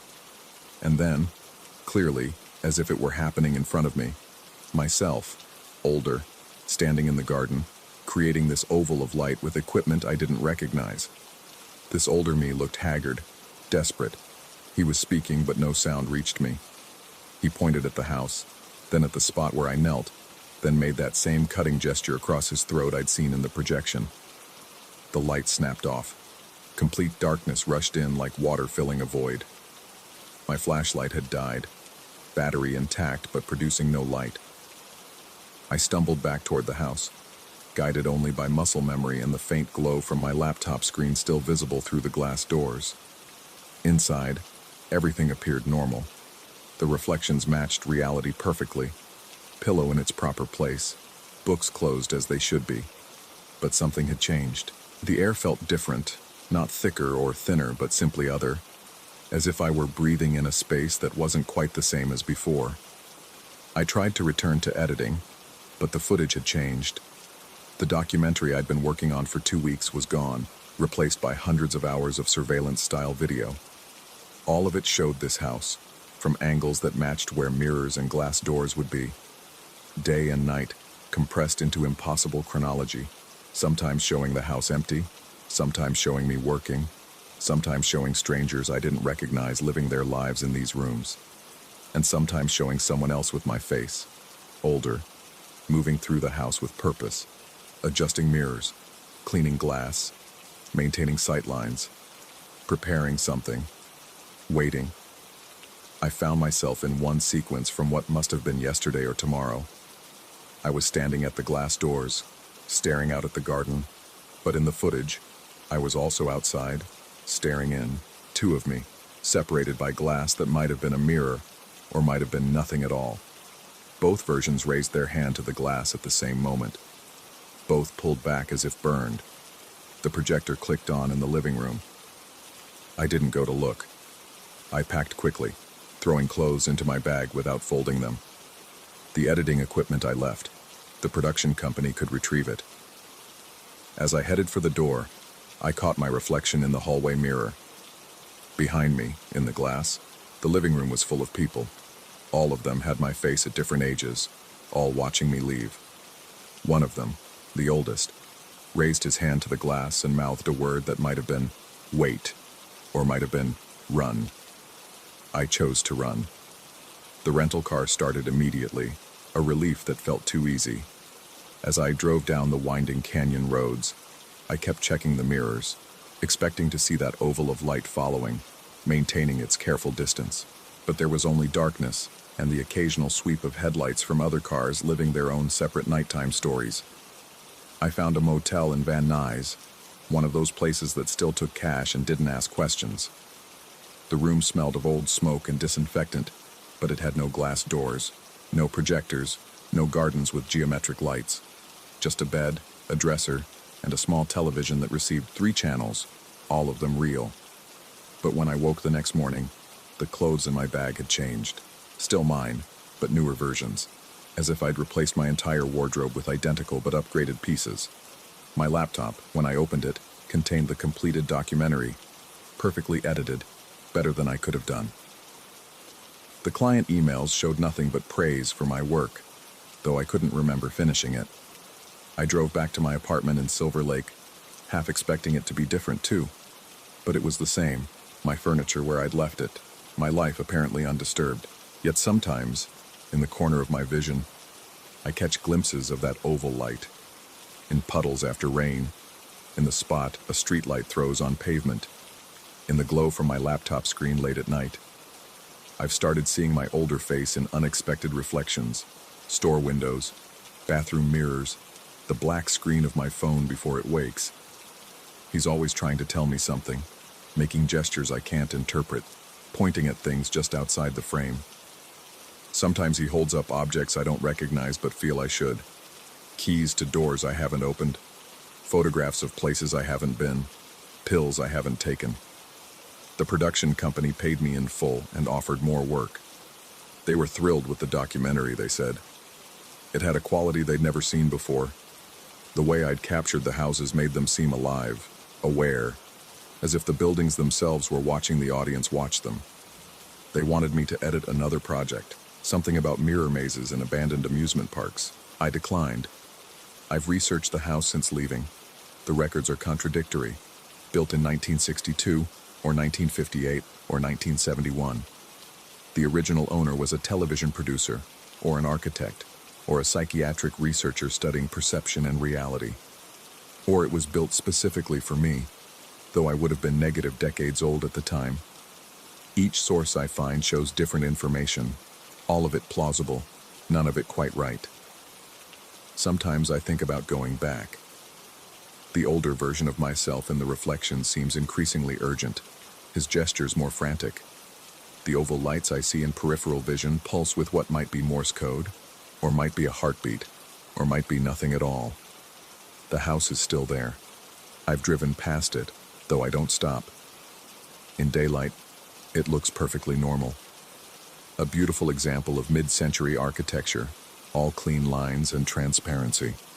But I know what waits in the garden at night, that perfect oval of light, maintaining its distance, patient as a trap or a door or a mirror, showing not what is, but what will be. I know that somewhere in that house, a projector holds film of my future, and glass doors reflect rooms I haven't entered yet, and a version of myself is preparing something I'm not ready to understand. The editing work I do now is simple, corporate stuff. Nothing with houses, nothing with glass. Nothing that reflects or projects or maintains careful boundaries. But sometimes, late at night, when I'm working alone and the screen is the only light, I see that oval behind me in the monitor's black bezels. Getting closer. Or maybe I'm moving toward it. The distance remains constant, 3 feet exactly, but I can no longer tell who's approaching whom. I've started leaving lights on when I sleep. Not because I'm afraid of the dark, but because I'm afraid of the patterns light makes. Perfect ovals, geometric precision, boundaries that retreat when approached but never truly leave. The older version of myself has stopped appearing in reflections. I tell myself this is good, that whatever he was warning me about has passed. But sometimes I wonder if he's stopped appearing because he's no longer older. If I've aged into him, approached that future one day at a time until there's no difference left to see. Last week, I received an email from an address I didn't recognize. The subject line was my name and a date 3 years from now. The body contained only coordinates, latitude and longitude that, when I checked, despite myself, led to that house in the hills. The email disappeared from my inbox while I was looking at it, but the coordinates remain in my memory, precise as that oval of light. I won't go back. I tell myself this every day, a mantra against curiosity. But I've started noticing things. My clothes look newer. My reflection sometimes precedes my movements by a fraction of a second, and last night I could swear I heard the click and whir of a projector starting up, though I own no such device. The house is waiting. The light maintains its distance. And somewhere, in glass or film or the space between what's real and what's reflected, a version of me is still trying to deliver a message I'm terrified to receive. 3 feet exactly. That's all that stands between me and understanding. I maintain the gap, for now, but the distance is getting harder to judge. Story 6. The on-air light blinked red, and the voices came again. They whispered my surname through the monitor speakers. A dozen mouths shaping the syllables wrong, each accent pulling the name in different directions until it became something foreign, something that shouldn't exist. I yanked the headphones off and checked the board. All faders down. No inputs active. The transmitter wheezed in its cabinet like something trying to breathe through broken ribs. I'd been covering the overnight shift at KXNM for 3 weeks, and the station had been wrong from the start. Not broken. Wrong. The way a familiar room feels wrong when the furniture has been moved an inch in every direction. The community radio station squatted on a mesa 20 miles outside Taos. A cinder block cube painted the color of dried blood. Desert stretched in every direction, punctuated by sage and the occasional rusted fence post. At night, with no moon, the darkness pressed against the windows like it had weight. I tested the cables again, running my fingers along the XLR connections, checking for loose grounds. The whispers only came when I breathed deep near the microphone, as if my lungs triggered something in the electromagnetic field. The engineer who trained me hadn't mentioned this. He'd shown me the board, the automation system, the emergency protocols, then left for Albuquerque without looking back. His hands had shaken the entire time. The transmitter failed every third night, usually around 2 a.m. I'd have to climb the narrow stairs to the equipment room and reset the breakers. The room smelled of ozone and something else, something organic and sweet, like fruit left too long in the sun. The transmitter itself ran hot, its metal casing covered in handprints that appeared in the dust no matter how often I wiped them clean. In Studio B, I found the tape marking on the floor during my second week. Silver duct tape formed a perfect square where a chair should have been, but the room held no furniture except a disconnected mixing board pushed against the wall. The tape looked fresh, edges sharp and clean. When I peeled up a corner, the concrete underneath was stained dark, as if something had soaked into the foundation itself. The station logs went back 40 years, handwritten in dozens of different scripts. I read them during the dead hours between 3 and 5 a.m., when even the emergency scanner stayed quiet. Every overnight DJ mentioned the transmitter problems. Some noted technical difficulties or atmospheric interference. One entry from 1987 just said, "They know I'm here," repeated 17 times down the margin. I started keeping my own log. Tuesday, VU meters dancing without input, needles swinging in patterns that looked almost deliberate. Wednesday, phone rang 6 times, no one on the line, just the sound of wind through a very small space. Thursday, found a second tape square in Studio B, 3 feet from the first. Friday, the whispers learned my first name. The automation system played pre-recorded shows from 2 to 6 a.m. syndicated jazz programs, and BBC News. But sometimes the files corrupted. Instead of music, the speakers would emit a low drone that made my teeth ache. Once, for 17 minutes, it broadcast the sound of someone typing on a keyboard, each keystroke deliberate and slow. I checked the computer. Nothing was running except the playout software. During my third week, things accelerated. The on-AR light started blinking when the studio was empty. I'd be in the break room making coffee, and through the window I'd see that red glow pulsing like a heartbeat. When I rushed back, the chair would be warm, the microphone adjusted to a height I never used. I installed a webcam, aimed it at the studio door. The footage showed nothing unusual until I played it back at quarter speed. Then I saw them. Shadows that moved independent of any light source, flowing under the door like liquid. They'd pool in front of the console for minutes at a time before dissipating. The whispers evolved. Instead of just my name, they started saying other things. Coordinates, dates, sometimes just numbers in sequence. 7, 19, 7, 19. Always in those wrong accents, like mouths that had never shaped English before were trying to communicate something urgent. I researched the station's history at the Taos Library. KXNM had been built on land purchased from the state in 1979. Before that, the records got murky. One newspaper mentioned a radio research facility from the 1950s, something about studying atmospheric propagation. Another clipping, water-damaged and barely legible, described unexplained broadcasts received by ham radio operators in the area, voices speaking languages that linguists couldn't identify. The breaking point came at 3:06 a.m. on a Tuesday. I was alone, as always, reading weather reports on air. The clock on the wall ticked forward normally until it hit 3:06, then ran backward for 2 seconds, 3:05, 3:04, before resuming. The VU meters spiked into the red. Through the headphones, I heard my own voice reading the weather, but wrong. The words were mine. The intonation was mine.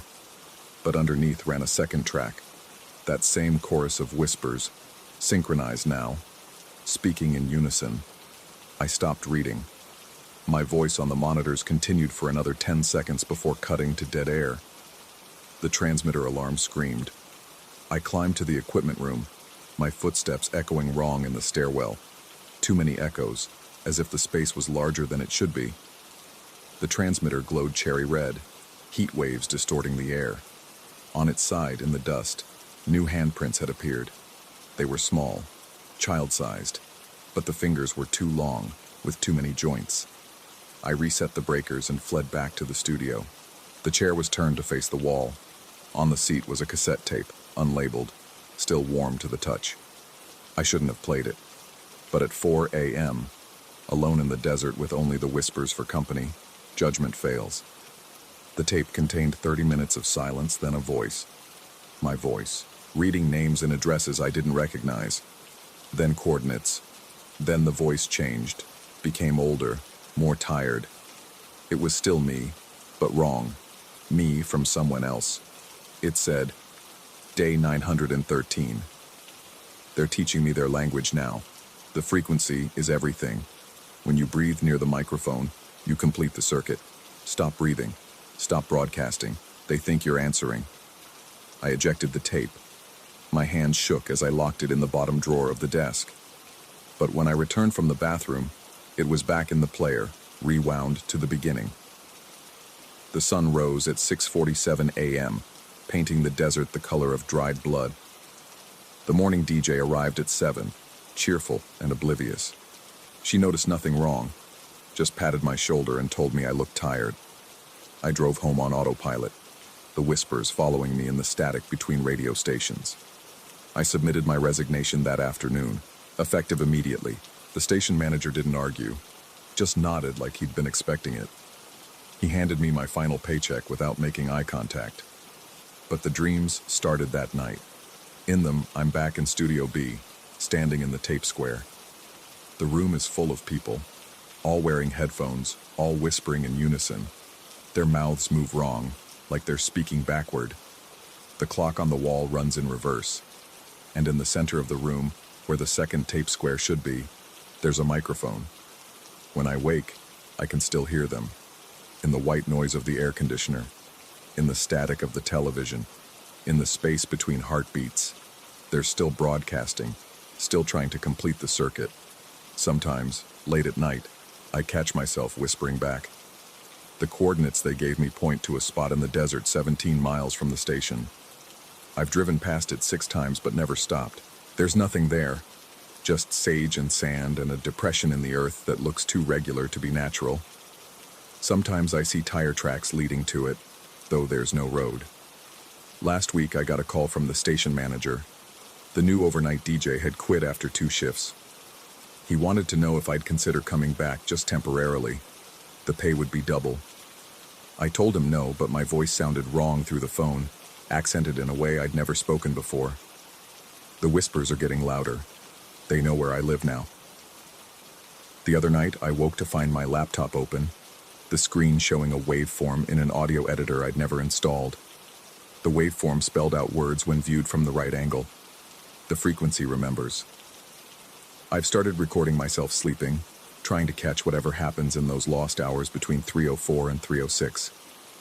The recordings show nothing unusual, except for one thing. Sometimes, for just a frame or two, there's someone else in the room. They're standing by the bed, leaning down toward the microphone on my nightstand. Their face is always turned away, but their posture is familiar. It's me. I'm sure of it. Me from the tape. Me from 913 days in the future, still broadcasting, still completing the circuit I started that first night when I breathed too deep near the microphone. The station is still there, squatting on its mesa, sending its signal into the desert night. Sometimes I tune in from home, listening through the static. The overnight DJ reads weather reports and plays jazz, oblivious to the whispers underneath. But I hear them. They're saying new names now, learning new accents. The circuit is growing. I've stopped answering my phone. Every call sounds like static shaped into words. My laptop's microphone picks up broadcasts from frequencies that shouldn't exist. The neighbors complain about radio interference, voices bleeding through their baby monitors and smart speakers. Tomorrow, I'm driving back to the coordinates. Not because I want to, but because the dreams are getting specific. In them, I'm digging in that depression in the desert, my hands bloody and raw. There's something buried there, something that needs to be found. Or maybe something that needs to stay buried. The whispers won't tell me which. The frequency is everything. The circuit must be completed, or broken. I no longer know which I'm supposed to choose. All I know is that somewhere, in a time that hasn't happened yet, I'm still in that studio, still breathing too close to the microphone, still teaching them how to shape their voices into something almost human. The on-air light never goes off now. Even here, hundreds of miles away, I can see its red glow reflecting off surfaces that shouldn't catch light. My coffee mug, my windshield, the inside of my eyelids when I try to sleep. They're learning so fast. Yesterday, one of them managed to say my full name correctly, middle name and all. It sounded exactly like my mother's voice, if she had lived long enough to develop an accent from a place that doesn't exist. The tape in the bottom drawer of my desk at home is the same one I locked in the station 3 months ago. I've never retrieved it, but there it is, waiting. Sometimes it plays itself in the middle of the night, my future voice getting more desperate with each listening. Day 913 was just the beginning. The latest recording is from day 2004. I'm running out of time, or maybe I have too much of it, stretching in both directions like the sound waves that carry the whispers from whenever they originate. The frequency doesn't care about linear chronology. It just needs a voice, a breath, a circuit to complete itself through. The desert remembers everything. Every broadcast, every whisper, every moment when the clock ran backward. It's all still there, encoded in the electromagnetic spectrum, waiting for the right receiver to decode it. And I was that receiver, breathing too deep, completing circuits I didn't know existed. Tomorrow I'll drive to those coordinates. I'll dig in that depression. I'll find whatever is buried there, transmitter, bones, or something else entirely, and maybe then the whispers will stop. Or maybe I'll finally understand what they've been trying to tell me all along. The frequency is everything. The circuit must close. Time is just another wavelength, and we're all just voices in the static, trying to be heard by someone who knows how to listen. The on-AR light is blinking in my peripheral vision now, even though there's no studio here. Just my apartment, my insomnia, and the certain knowledge that somewhere, somewhen, I'm still broadcasting, still breathing too deep, still learning their language, still becoming something that whispers in accents that shouldn't exist. Story 7.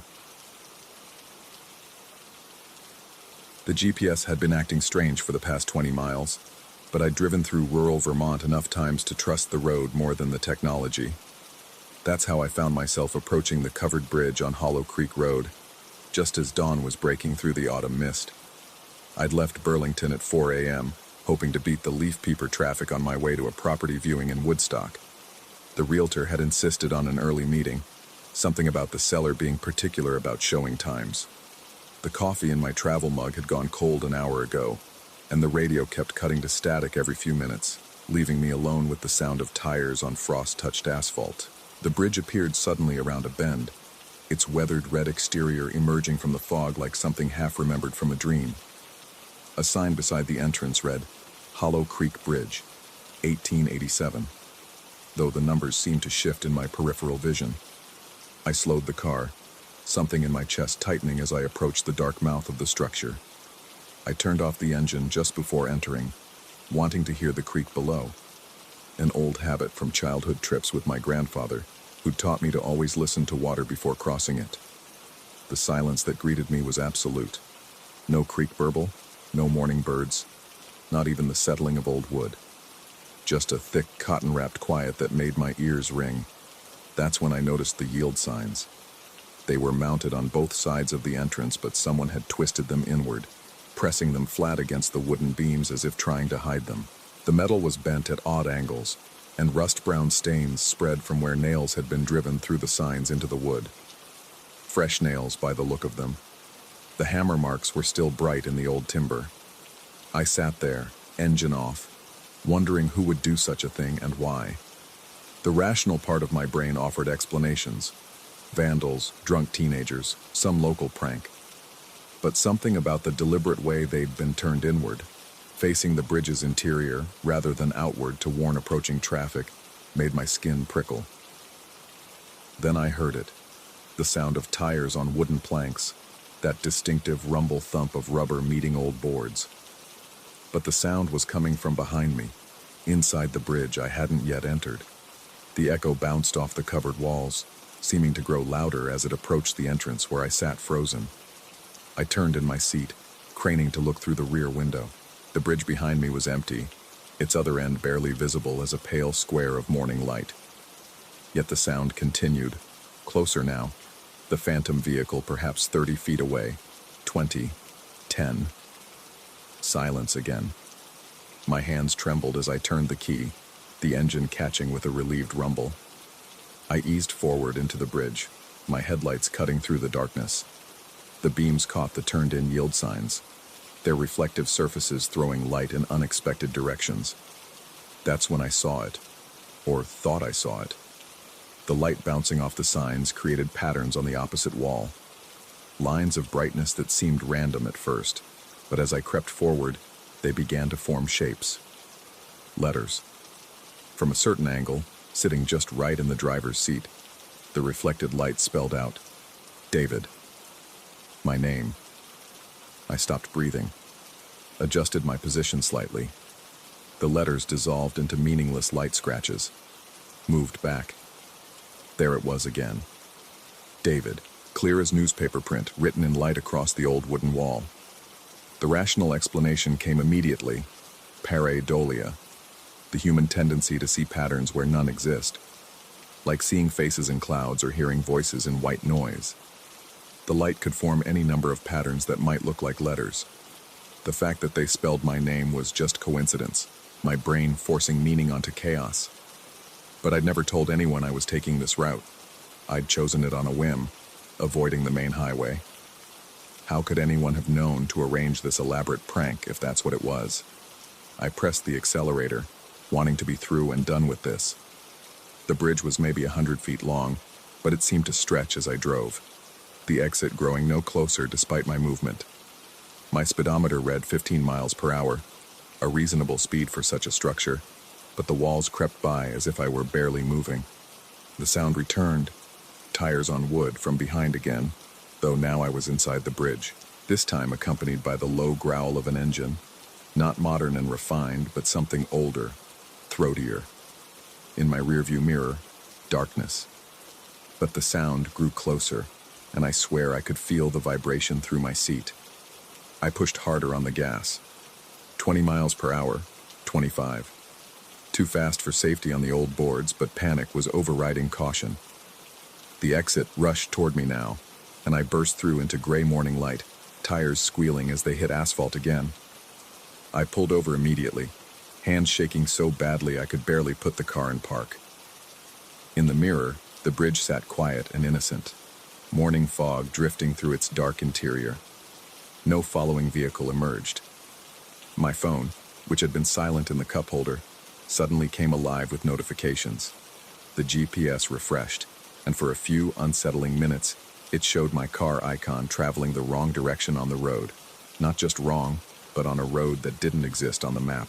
A thin gray line parallel to Hollow Creek Road, labeled only with numbers: 43, 7,191 degrees north, 72, 5,195 degrees west. I grabbed my phone to screenshot the anomaly, but the image refreshed, showing me properly positioned on the correct road, facing the right direction. The gray line was gone. When I checked my phone's history, there was no record of the alternate route. The property viewing was a blur. The realtor, a thin woman who smiled too much, kept asking if I was feeling all right. I must have seemed distracted because I was. I kept thinking about the bridge, about the sounds, about my name in light. When she showed me the master bedroom, she mentioned the previous owner had left suddenly, something about a family emergency. But the way she said it suggested there was more to the story. The drive back should have been simple. I'd take the main highway, avoid Hollow Creek Road entirely. But 3 hours later, as afternoon sun slanted through the trees, I found myself approaching that same bend, that same bridge emerging from the tree line. I was certain I'd taken Route 100. My GPS confirmed it, yet here I was. This time I didn't stop before entering. I drove through at a steady pace, eyes fixed straight ahead, refusing to look at the twisted yield signs or the walls where light might spell names. But I couldn't help noticing new details. Fresh scratch marks on the wooden posts, as if someone had clawed at them. A dark stain on the floorboards that looked too fresh to be old oil.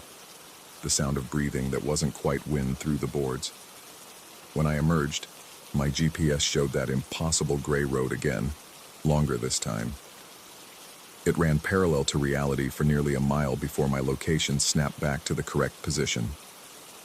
I pulled over and called the realtor, trying to sound casual as I asked about the bridge. Her silence lasted too long. Then, carefully, she said she wasn't sure what bridge I meant. There was no covered bridge on the route between Burlington and Woodstock. Hadn't been for years. The old Hollow Creek Bridge had burned in 1953.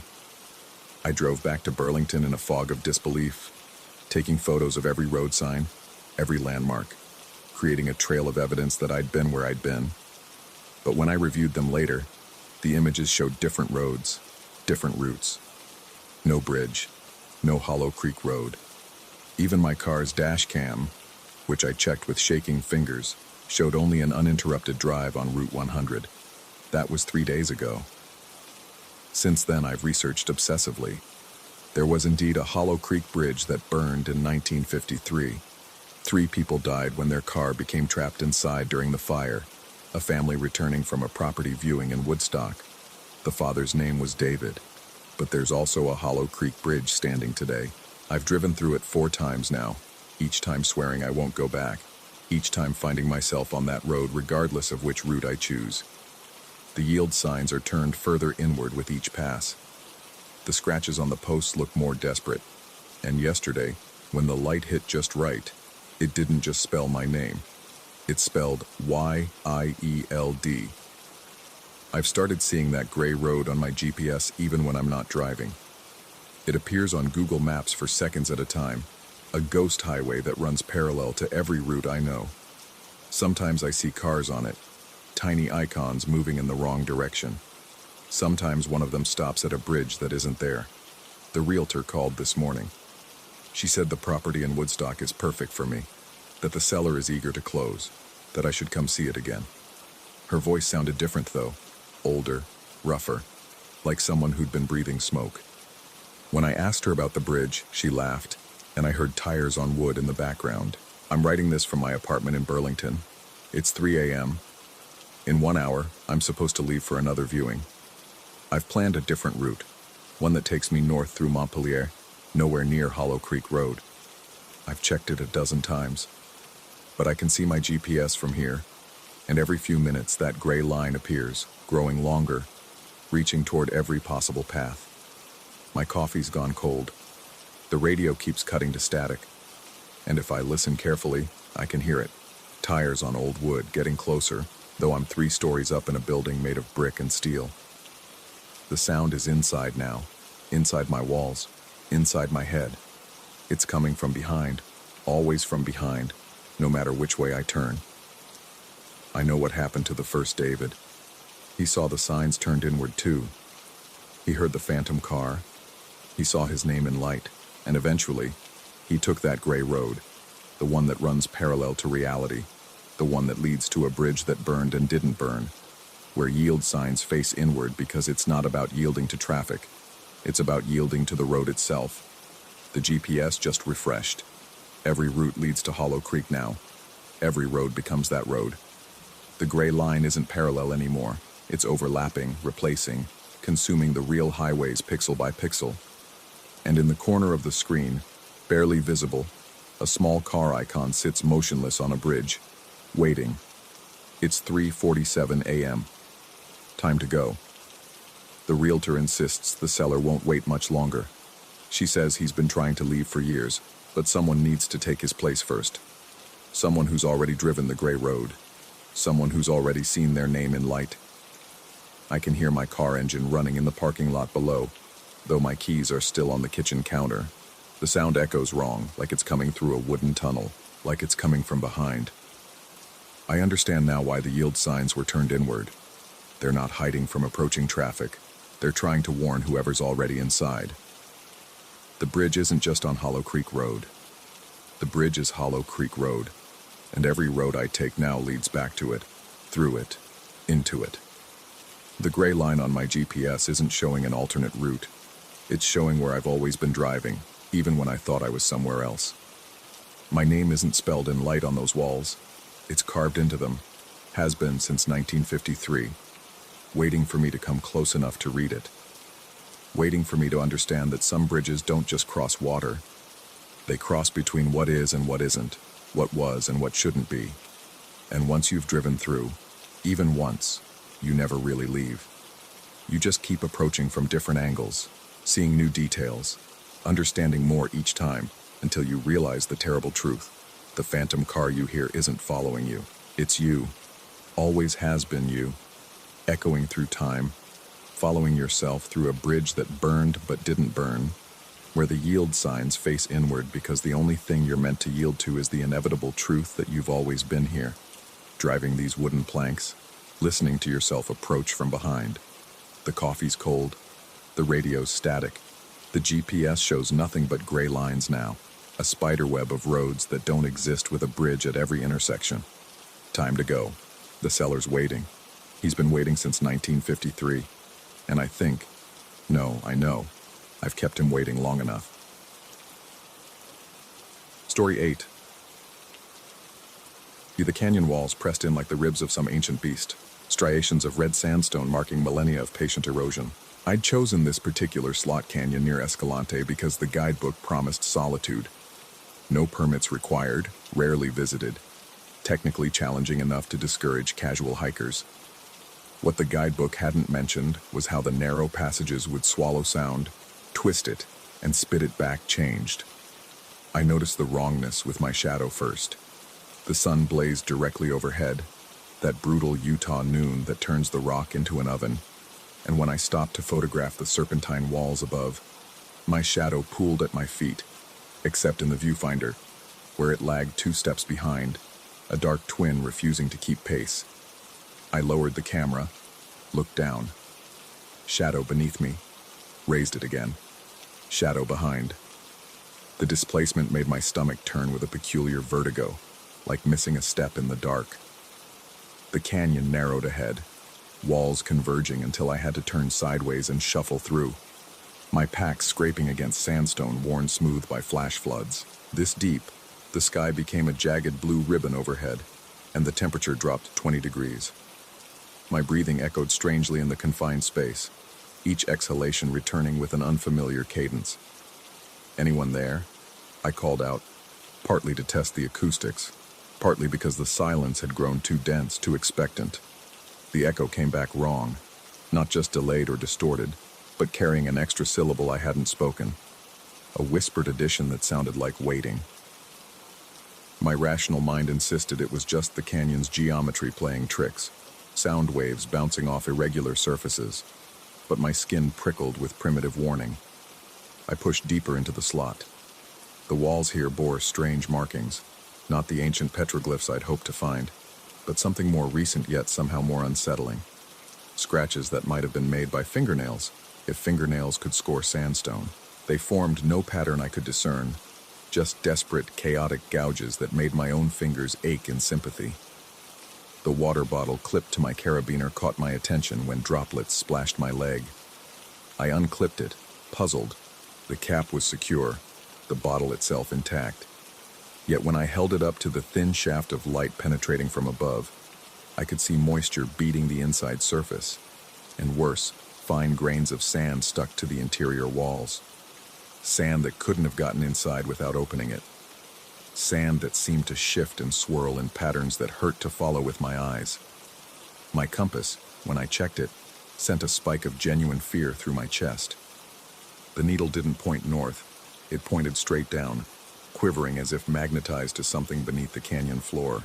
I tapped the case, shook it, but the needle remained fixed in its impossible orientation for several long seconds, before suddenly snapping back to north with such violence that it spun 3 full rotations. The canyon branched ahead.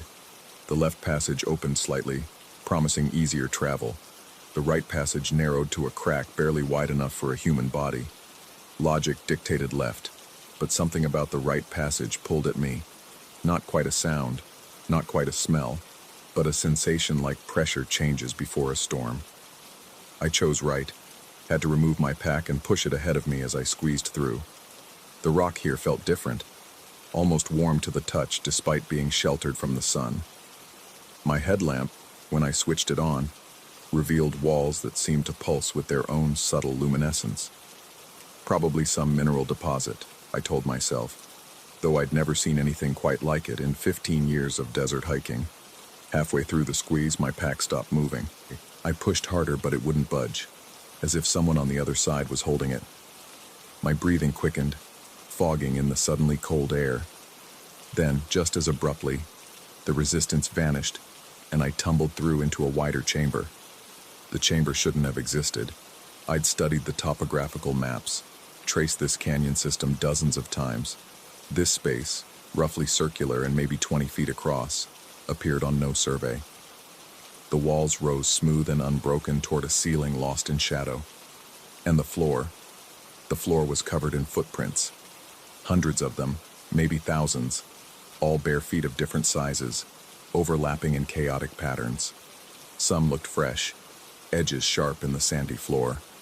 Others had been partially filled by wind-blown grit, but wind couldn't reach this deep into the canyon. Nothing could, except I knelt beside one particularly clear print. The toes were too long, the arch too high. Human-like but wrong in ways that made my eyes water trying to process the geometry.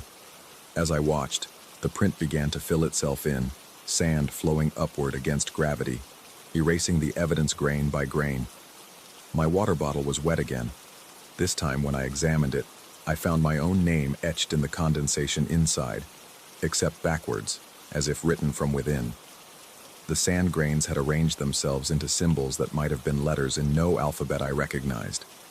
I needed to leave. Now. But when I turned back to the squeeze passage, it had changed. Not blocked, not collapsed, but different. The angle's wrong, the width inconsistent with what I'd just crawled through. I tried anyway, got my shoulders wedged tight before backing out, skin scraped raw. The only way was forward, through another passage I hadn't noticed before. This one descended at a steep angle, the floor slick with moisture that couldn't exist in this desert climate. My boots found no purchase, and I half slid, half fell into darkness, my headlamp beam swallowed by rock that seemed to absorb light rather than reflect it. The passage opened into another chamber, this one occupied. Not by a person. I would have been relieved to find another hiker, no matter how they'd gotten here. What stood in the center of the space defied immediate classification. It might have been a formation of mineralized wood, twisted into a vaguely humanoid shape. It might have been erosion-carved sandstone that happened to suggest a figure. But it moved, not obviously, not quickly, but with the subtle patience of growth rings forming in trees. I circled it, keeping my distance, trying to find the angle that would resolve it into something mundane. But every perspective offered new impossibilities. From one side, it seemed to have too many joints. From another, its surface appeared to breathe. And always, it seemed to be watching me without eyes. My compass needle now spun continuously, a blur of motion that made the case warm to the touch. My shadow, when I checked it in my headlamp's beam, had multiplied. 3, 4, 5 versions of myself cast in different directions, though I had only one light source. The thing in the center of the chamber made a sound. Not quite voice, not quite wind, but something between that formed almost words. It might have been saying my name. It might have been saying join. It might have been the sound of stone eroding over centuries, compressed into seconds. I ran. Not back the way I'd come. That passage had sealed itself with a grinding noise I felt in my teeth, but through yet another opening that hadn't existed moments before. The canyon was reshaping itself around me, walls flowing like water, passages opening and closing with organic fluidity. My pursuit, because I was definitely being pursued now, made no sound I could hear, but I felt it in the changing air pressure, in the way my shadow began to lag further and further behind, until I could see it at the edge of my vision, moving independently, reaching for holds I hadn't touched. The water bottle at my hip had filled itself with something that wasn't water. Too thick, too dark, moving with purpose inside the plastic. I unclipped it, threw it behind me, heard it burst with a wet sound that might have been laughter. Above, the ribbon of sky had changed color, not the blue of afternoon or the orange of sunset, but a shade that had no name, that made my brain skip like a scratched record trying to process it. Stars were visible in that impossible sky, but they formed no constellations I knew, and they moved, crawling across the heavens like insects. I burst from the canyon into blazing sunlight, so suddenly that I stumbled and fell, scraping palms on rough stone. When I looked back, the slot canyon entrance was there, ordinary and narrow, exactly as I'd entered it hours ago, or minutes ago. My watch had stopped, the digital display showing symbols that weren't numbers. I drove back to Escalante in a haze, stopped at the visitor center to report. What? That I'd found an unmapped chamber, that shadows could move independently of their sources. The ranger I spoke to pulled out the same topographical map I'd studied, traced the canyon system with her finger. She paused, frowning, at a section near where I'd been. There was something marked there I hadn't seen before. Or had I? My memory felt suddenly uncertain. She said something about areas that weren't recommended for solo hiking, about magnetic anomalies that could affect navigation equipment, about how every few years someone would come back from that particular canyon system with stories that didn't quite make sense. She mentioned a name then, casual but watching my reaction, the name of someone who'd gone missing in that area 3 years ago. Someone whose water bottle had been found but nothing else. Someone with my exact name. I thanked her and left quickly, but not before she called after me with words that still echo. She was glad I made it back out. Not everyone did. And had I noticed anything unusual about my shadow? Because from where she stood, it seemed to be facing the wrong direction, like it was watching something behind me that wasn't there. I don't hike alone anymore. I don't venture into slot canyons. I've replaced my compass 3 times because they keep pointing to coordinates that don't exist on any map. And sometimes when the light hits just right, I count my shadows. There are always too many. The water bottle I threw away in the canyon. I found it in my pack when I got home, dry on the outside, filled with sand that spells out messages when I shake it. Messages that tell me about the next solo hiker who'll enter that canyon, someone with my name who hasn't been born yet, or who died 3 years ago, or who exists in the space between seconds where shadows live independently of their sources. I've stopped trying to understand whether what happened was real or some altitude-induced psychosis, whether the canyon actually reshaped itself, or I simply got lost in my own mind. The distinction seems less important now than the fact that sometimes, late at night, I can feel that chamber calling to me. A pull like magnetism in my bones, promising answers to questions I'm afraid to ask. The thing in the center of that impossible room is still waiting. I know because my shadow knows. And these days, my shadow and I don't always agree on where we've been or where we're going. It wants to return. It whispers about the peace of becoming something that exists outside the ordinary flow of time, about the freedom of walls that breathe and passages that open only when you're not quite human anymore. I resist, but resistance takes effort, and I'm tired, so tired. And sometimes when I look at maps of Utah, I see new canyons that weren't there before, branching systems that spell out invitations in topographical lines, promising that this time, if I go back, I'll understand what my shadow understood all along. The next solo hiker who finds that canyon might be me, or might have been me.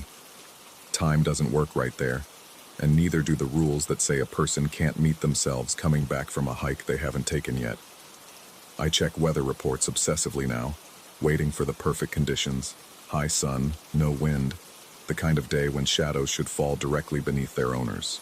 Those are the days when the wrongness would be most obvious, when another hiker might notice their shadow refusing to behave, might call out to test the echo, and hear that extra syllable that means something is listening, has always been listening, will always be listening in the space between stone and sky where the ordinary world thins enough to show what lies beneath.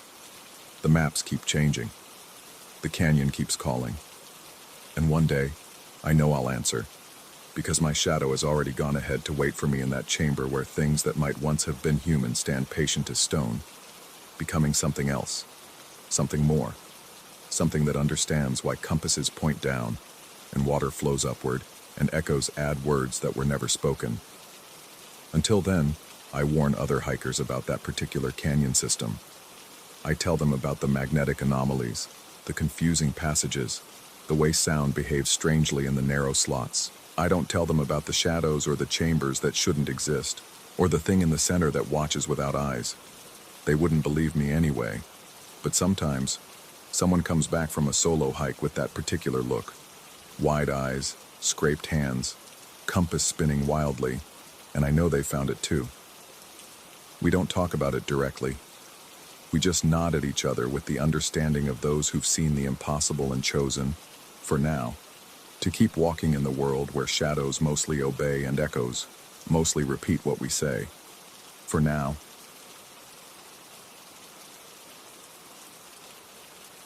Story 9.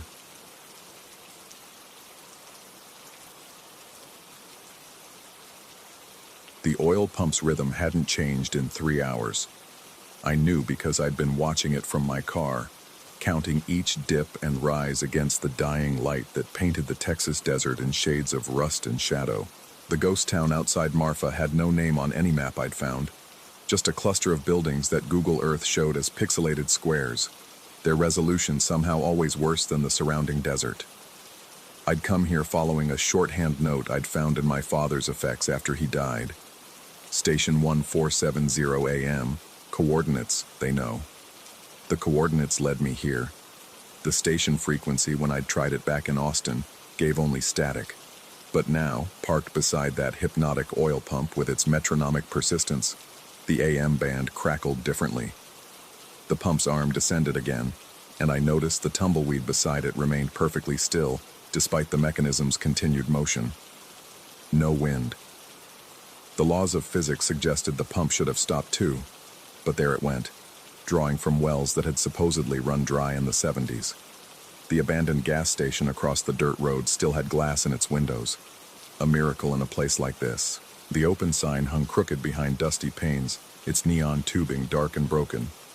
I stepped out of my car, and the silence hit me like a physical presence.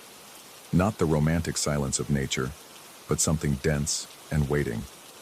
My footsteps on the packed earth sounded too loud, each crunch of gravel carrying further than it should. Elm Street, I said aloud, reading the barely visible street sign. The words felt strange in my mouth, too modern for this place that time had forgotten. The open sign flickered once, a brief spark of electricity in dead neon. I stopped walking. The rational part of my brain offered explanations. Residual charge in a capacitor, vibrations from my footsteps, a trick of the fading light. But my skin had already decided on fear, raising every hair along my arms despite the desert heat. Inside the station, visible through the window, merchandise still lined the shelves, dust-covered but intact. Coca-Cola bottles with logos from the 60s, packages of cigarettes behind the counter, brands I didn't recognize. I pushed the door, expecting resistance, but it swung open on silent hinges that should have screamed with rust. The dust on the floor told a story. Boot prints, large ones, maybe size 12 or 13. They came in from the door, made it halfway to the counter, then executed a tight turn. Not a casual turn, but sharp, decisive. Like someone had suddenly remembered something urgent or seen something that changed their mind. The prints led back out, and I could see where they'd accelerated, the heel marks deeper, the stride longer. I followed the prints backward, trying to see what they'd seen. From their position at the turn, the view would have been of the back wall, where a calendar hung showing April 1971. Below it, a doorway led to what might have been a storage room or office, dark beyond the threshold. The AM radio in my pocket crackled. I'd brought a portable unit, an old analog model I'd found at a pawn shop. The digital ones wouldn't even acknowledge the frequency existed. I turned the volume up, and through the static came a voice, barely audible. Blue sedan, Texas plates ending in 347. Respond if you're receiving. My car was blue. My plates ended in 347. I backed toward the door, keeping my eyes on that dark doorway at the rear of the station. The voice on the radio continued, clearer now. Subject has entered the station. Maintain visual. Do not approach until... Static swallowed the rest. Outside, the oil pump continued its relentless rhythm. The sun had dropped below the horizon, leaving only a bruised afterglow. My car sat exactly where I'd left it, but something felt different. The angle was wrong, or maybe the distance. I couldn't pin it down, but my feet knew the number of steps from the station door to my driver's seat, and the count was off by 3. I got in and locked the doors, a futile gesture in a place with no people, but the click of the lock settling made me feel marginally better. The radio in my pocket had gone silent, but the car's stereo showed 1470 AM was now in range. I turned it on. Advise all units. The blue sedan is now mobile. Driver appears agitated. Historical pattern suggests he'll proceed to the motel. Do not intercept. Repeat, do not intercept. Let the sequence complete itself. I wasn't driving. The car was still in park, engine off. The voice continued with clinical detachment. Subject typically arrives between 6:17 and 6:23 p.m. Current time is 6:19. We're within parameters. My phone showed 6:19 p.m. Movement in the rearview mirror caught my eye. A figure stood beside the oil pump, tall and motionless. The dying light made it impossible to see features, just a silhouette that shouldn't have been there. I turned around. Nothing. The pump continued its motion, alone. The radio crackled. Visual distortion is normal at this stage. Subject may experience temporal displacement. false memories, or perception of observers. Document everything. I started the engine, needing to move, to break whatever pattern they thought I was following. But as I pulled onto the main road, I realized I didn't know which way I'd come from. Both directions looked identical, stretching into darkness. The mountains that should have been visible to the north were gone, or maybe they'd never been there. The motel appeared in my headlights before I remembered driving to it. A classic motor lodge, L-shaped, with doors that faced the parking lot. Half the letters in its neon sign still worked. MTL. The office window glowed with warm yellow light, and through it, I could see someone behind the desk. The first person I'd seen since arriving. I parked and approached the office. Through the glass door, the clerk was visible in profile, an older man reading a newspaper. He didn't look up as I approached, didn't react to the bell that rang when I opened the door. "I need a room," I said.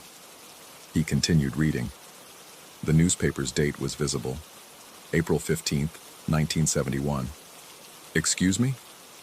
Finally, he looked up, but not at me. His gaze fixed somewhere past my left shoulder. "Room's already paid for. Number 7. Keys on the counter."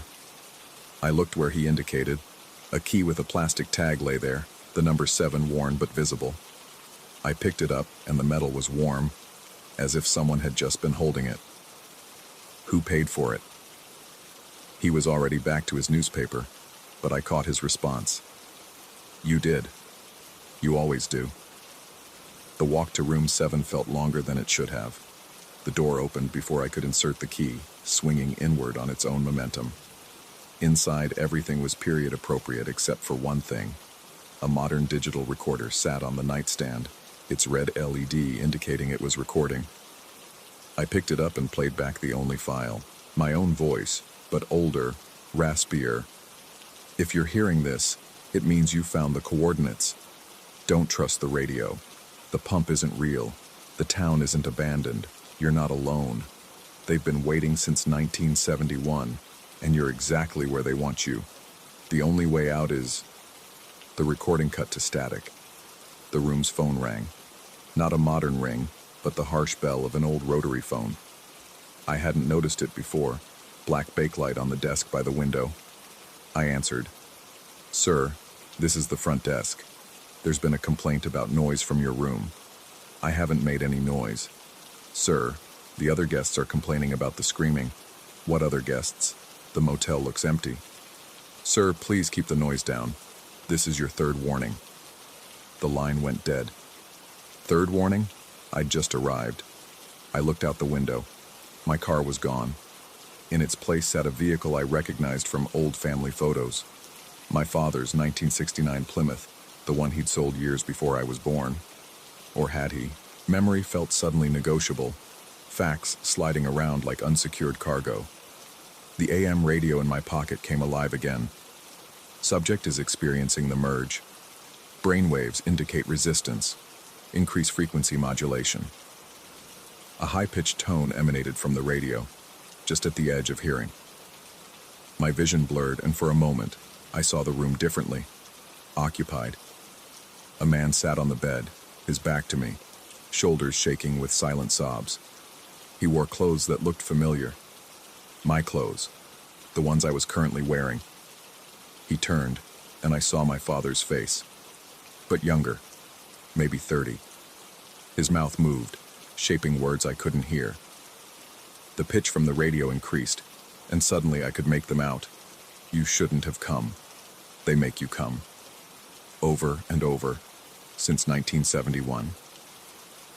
The vision shattered. I was alone again, but the bedspread showed the depression where someone had been sitting. I ran from the room, leaving the key behind. The parking lot stretched further than before, or maybe my legs weren't working right. Each step felt like walking through water, resistance building with every movement. The office light was off now, the motel sign completely dark. My car, the blue sedan, not the Plymouth, sat at the far end of the lot. I fumbled for my keys, and they were already in my hand, warm like the room key had been. Inside the car, the radio was tuned to 1470 AM, volume at maximum. Contact established. Subject's resistance is lower than previous iterations. Memory fragmentation occurring on schedule. Prepare for extraction at midnight. I turned the key. The engine started, but the gear shift wouldn't budge from park. Through the windshield, I saw them. Not clearly, never clearly, but shapes that suggested people standing just outside the throw of the headlights. They didn't move closer, didn't need to. They were waiting for midnight. The clock on the dashboard read 11:47 p.m., but hadn't it just been 6:19? Time had jumped, or I had lost it, or it had been taken from me. My phone was dead, the screen black no matter how many times I pressed the power button. The figures outside began to move. Not toward me, but in a slow circle around the car, maintaining their distance. The radio voice returned, different now, familiar. "Son, if you can hear this, don't fight them. I fought for years, and it only makes it worse. They're not what you think. They're not from here. They're from..." My father's voice cut out, replaced by that clinical narrator. Previous subject attempting contact, adjusting frequency to prevent contamination. I grabbed the portable radio and threw it against the dashboard. It cracked but kept broadcasting. Violence is expected. Subject will calm soon. The integration process requires acceptance. The oil pump's rhythm echoed in my head, that impossible motion without wind. Had I ever left the pump? Was I still there, watching it? The rest just delusion? My hands on the steering wheel looked wrong, older, with scars I didn't remember getting. The figures stopped moving. One stepped forward, just enough for the headlights to catch the edge of a face. It was the gas station clerk, but his features kept shifting, as if I was seeing him through disturbed water. He raised his hand and pointed at the clock. 11:59 p.m. "The extraction will be complete in 60 seconds, the radio announced.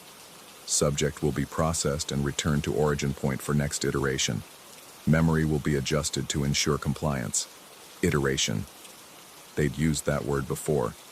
How many times had I made this drive? Found those coordinates? Heard my father's voice on a radio that shouldn't exist? The clock turned to midnight. The world dissolved. Not dramatically, but like a television slowly losing signal. The edges first, then working inward. The last thing I saw was my reflection in the rearview mirror, but it wasn't quite my face. It was older, younger, different angles all at once. All the iterations, maybe, collapsed into a single moment. Then darkness. I opened my eyes. I was driving on Highway 67, approaching Marfa.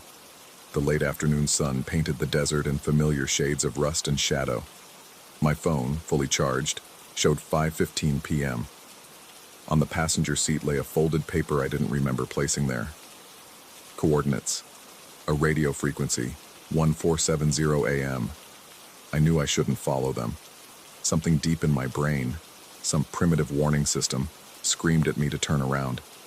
But my hands were already turning the wheel, following the route that would lead me to an unnamed ghost town, where an oil pump moved without wind. The radio crackled to life without me turning it on.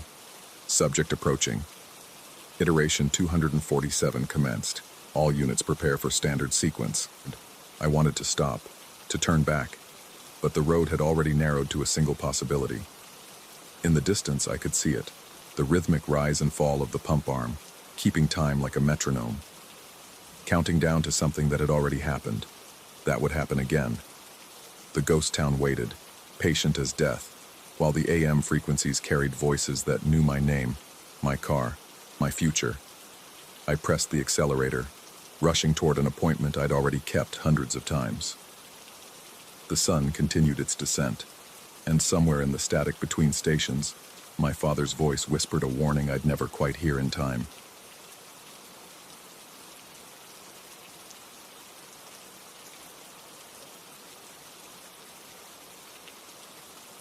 Story 10.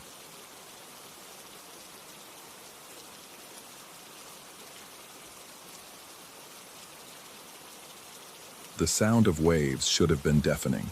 That's what struck me first about the Clifftop Lodge, how the Atlantic crashed against the rocks 200 feet below with such violence that the spray reached halfway up the cliff face. Yet when I stepped onto my room's balcony, the roar, simply, wasn't there. Like someone had turned down the volume on reality itself. I'd driven 6 hours up the Oregon coast to reach this place, following increasingly narrow roads that twisted through fog-shrouded forests. The lodge perched on the edge of the world, a sprawling Victorian structure that seemed to lean into the void as if contemplating a jump. Paint peeled from its weathered boards in long strips, and the windows, God, there were so many windows, reflected the gray October sky like dead eyes. The receptionist had been a woman of indeterminate age, her face somehow both young and ancient, features that shifted subtly when I wasn't looking directly at her. She'd handed me an old brass key attached to a wooden tag marked 7 and pointed toward the stairs without saying a word. Her finger, I noticed, trembled slightly, as if the simple act of pointing required tremendous effort. Room 7 occupied the northeast corner of the second floor. The door opened onto a space that felt larger than it should have been, with dark wood paneling that absorbed light rather than reflecting it. The furniture looked original, a 4-poster bed with faded burgundy curtains, a writing desk that had seen better decades, and a rotary phone that belonged in a museum. Everything carried the weight of accumulated years, as if time itself had pooled in the corners like dust. The balcony doors were already open when I arrived, white curtains billowing inward despite the absence of any discernible breeze. I could see the ocean churning below, massive waves throwing themselves against the cliffs in silent fury. The disconnect made my inner ear rebel, expecting thunder and receiving whispers. When I pulled the doors closed, the sound rushed back all at once, a wall of noise so sudden and complete that I stumbled backward, my ears ringing. That first evening, I ordered room service. The knock came precisely at 7, but when I opened the door, the hallway stood empty, except for a silver tray on the carpet. The food was hot, steam still rising from the soup, yet I hadn't heard footsteps arriving or departing. I ate at the small round table by the window, watching darkness creep across the water like spilled ink. The table left a ring. I noticed it when I moved my plate, a perfect circle of moisture on the dark wood, despite the fact that nothing had been wet. I wiped it with my napkin, but the mark remained, as if it had been there for years, as if it had always been there. The phone rang at 11:17. 2 sharp rings, then silence. I picked up the receiver and heard nothing, not even static, just a void that pulled at something behind my eyes. When I checked the phone's base, I found a small leather notebook tucked underneath. Inside, in spidery handwriting, was a list of calls. The last entry, Room 0, 11:17 p.m. There was no Room 0. I'd passed rooms 1 through 6 on my way up. The numbering made no sense, but then again, nothing about this place adhered to normal logic. The hallway itself seemed to stretch and contract when I wasn't paying attention, doorways appearing and disappearing in my peripheral vision. I couldn't sleep. The bed was comfortable enough, but every time I closed my eyes, I felt watched. Not from outside. The curtains were drawn tight, but from within the room itself, from the walls, from the dark spaces between the furniture. At 3 a.m., I gave up and went to splash water on my face. The bathroom mirror showed my reflection, haggard and pale, but behind me, the room looked different. Subtle changes. The writing desk was closer to the bed. The phone had moved to the nightstand, and there, in the corner where 2 walls met, was the faint outline of a window that didn't exist when I turned around. Dawn brought no relief. The morning light that filtered through the curtains was wrong. Too thin, too gray, as if it had traveled through more than just glass to reach me. I dressed quickly and went downstairs, needing to escape the oppressive atmosphere of room 7. The receptionist was exactly where I'd left her, as if she hadn't moved in the 12 hours since my arrival. She looked up when I approached, that same shifting quality to her features that made it impossible to hold her face in memory. I asked about the phone call, about room 0. She tilted her head slightly, the gesture both curious and pitying, then pointed to the wall behind the desk. A collection of framed photographs documented the lodge's history, black and white images dating back to its construction in 1892. She tapped one photo specifically, dated 1954. The image showed the lodge from the outside, taken from the cliff path. I could identify room 7 by its corner position, and there, clear as day, were 3 windows on the visible wall. 3. My room only had 2. I studied the photo, trying to convince myself it was a different room, a trick of perspective, anything but what my eyes insisted on seeing. The receptionist watched me with an expression I couldn't read, her mouth moving slightly as if she were speaking words I couldn't hear. When I looked back at the photo, something else had changed. In one of room 7's windows, barely visible, was the silhouette of a figure, standing exactly where I had stood the night before. I returned to my room with shaking hands. The water ring on the table had grown. Not larger, but deeper somehow, as if it were boring through the wood towards some impossible depth. When I placed my palm over it, I felt cold that had nothing to do with temperature. A cold that seemed to pull heat not just from my hand, but from the concept of warmth itself. The phone rang again. This time I counted. 2 rings, then silence, then 2 more, then silence. The pattern continued, and each time I reached for the receiver, the ringing stopped just before my fingers made contact. The leather notebook now showed multiple entries, all from room 0, all at times I didn't remember. 3:33 a.m., 4:44 a.m., 5:55 a.m. Had I slept? Had I been awake? The boundaries between states of consciousness were dissolving.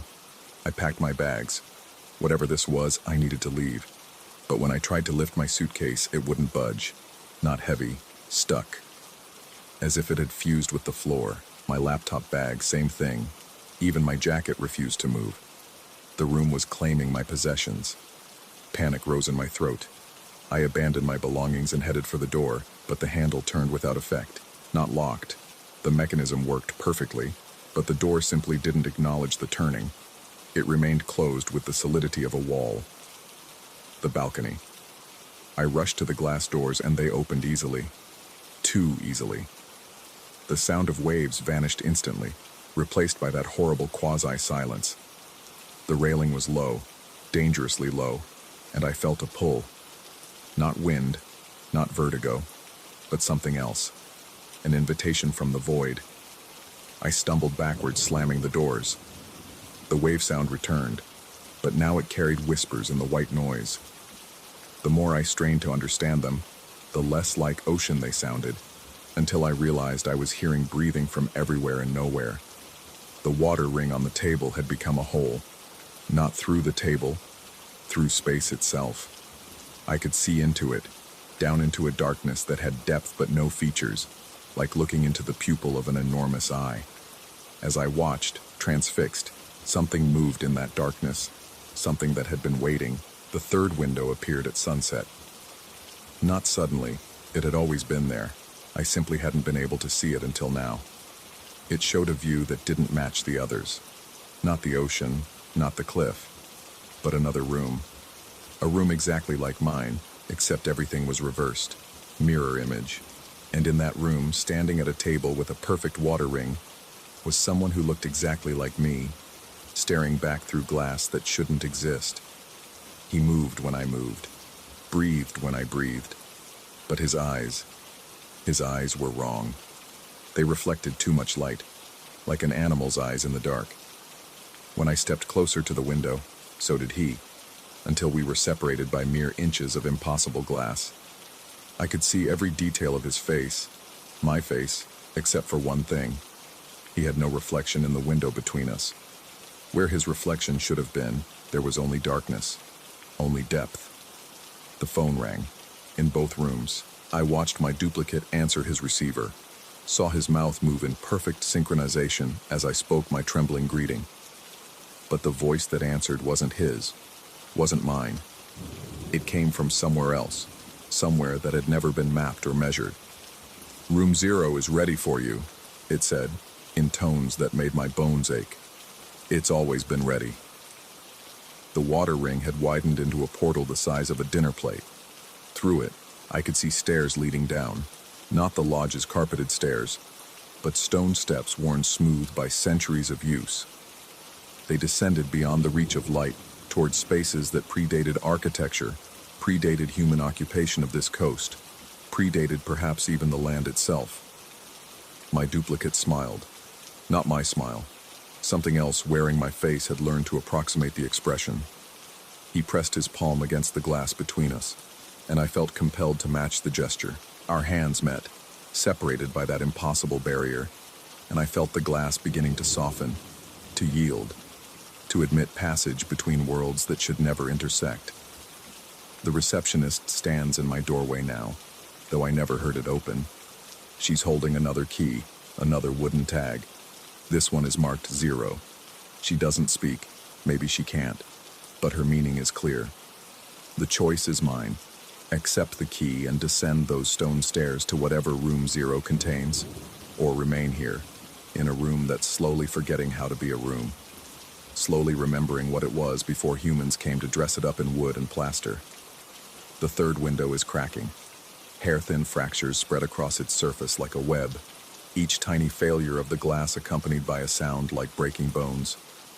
My duplicate has stopped smiling. He's pressing against the glass now with both hands, and I can see others behind him. So many others, all with my face, all trying to push through.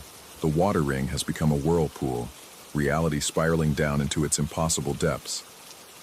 The phone rings constantly now, an endless trill that harmonizes with itself into something almost like music, almost like screaming. The walls breathe. The floor pulses. The ceiling has started to show stars, not through it, but in it, as if the wood and plaster were merely a thin skin over an infinite cosmos. I take the key from the receptionist. It's heavier than it should be, dense with possibility. Room 0 awaits. Has always awaited. Will always await.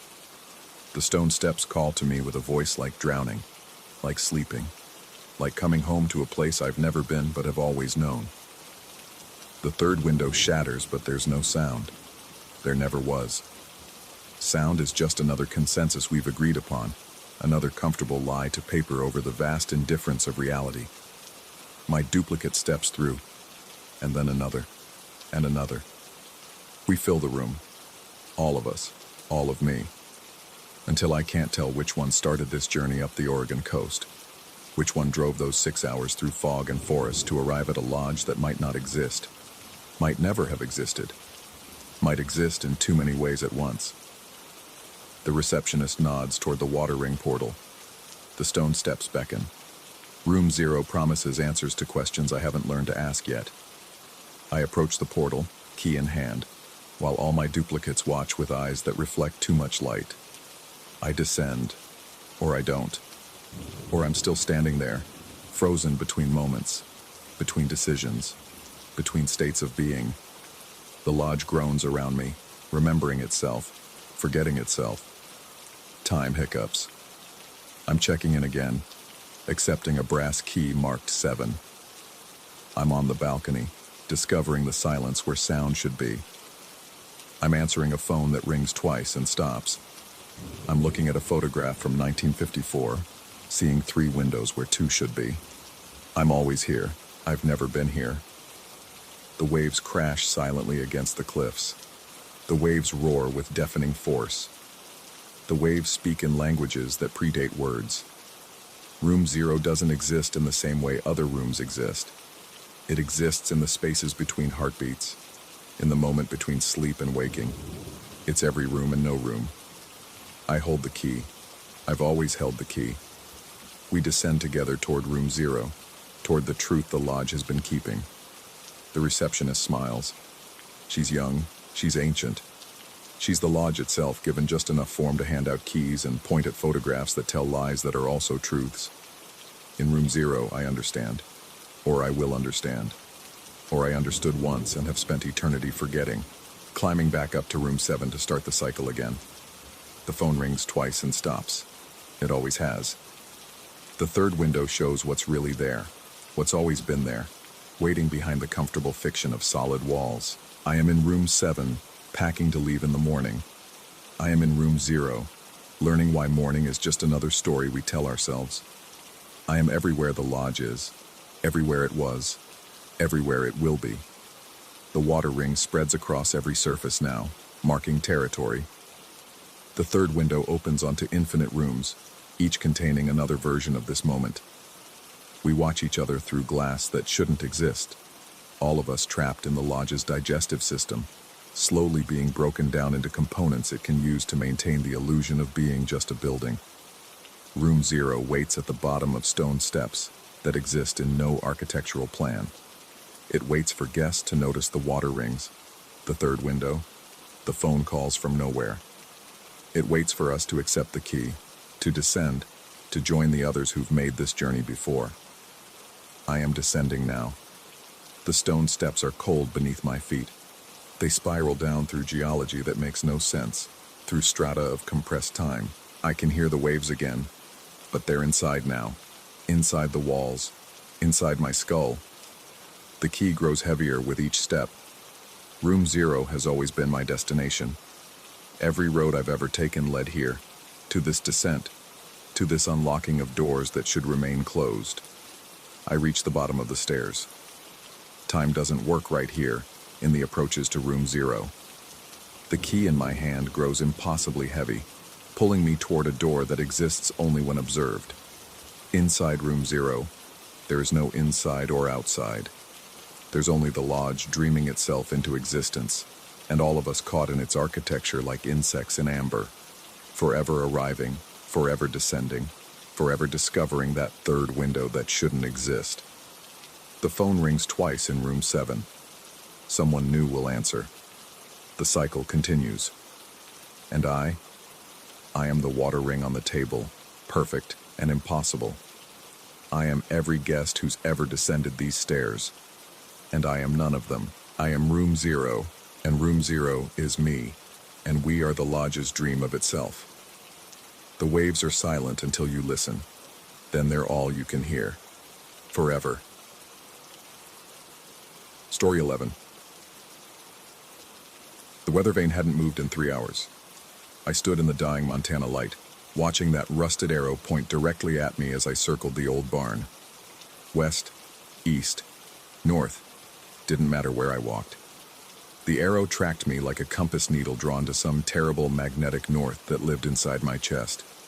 The wind pushed hard from the southwest, strong enough to bend the tall grass into waves, but the weather vane remained perfectly still, except for its slow, deliberate rotation following my movements. My friend had asked me to help out at his ranch while he dealt with family matters back east. Simple enough. Feed the cattle, check the fences, keep an eye on things. The kind of favor you don't think twice about, especially when the alternative is another week staring at the walls of my apartment in Billings, trying to pretend the divorce papers weren't still sitting on my kitchen table.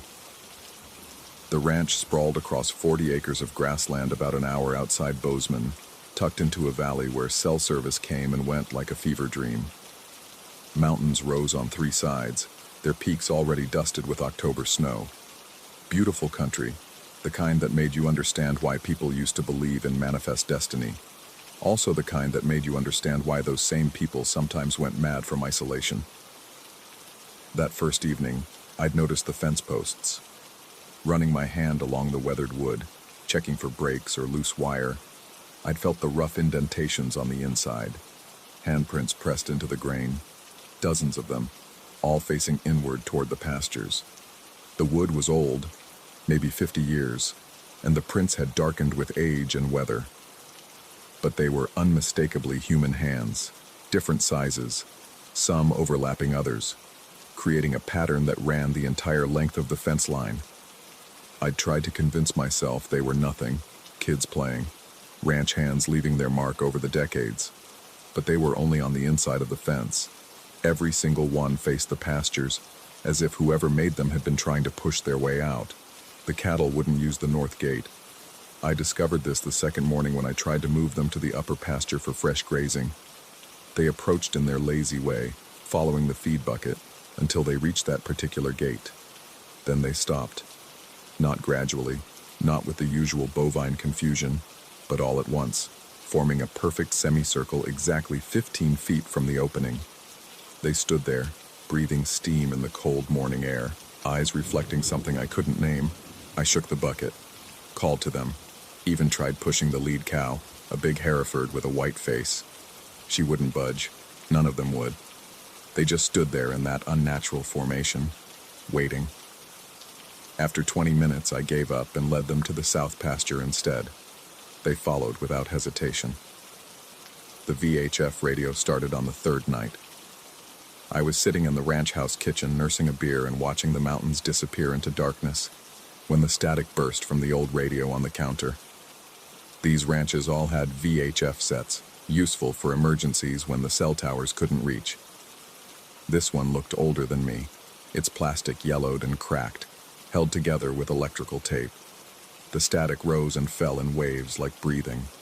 Then cutting through the white noise came a voice, low and rough, as if the speaker had been screaming for hours or hadn't spoken in years. It said my name, my first name, drawing out the middle syllable until it became something else, something that made my skin crawl. Then coordinates, numbers spoken in that same damaged voice, latitude and longitude.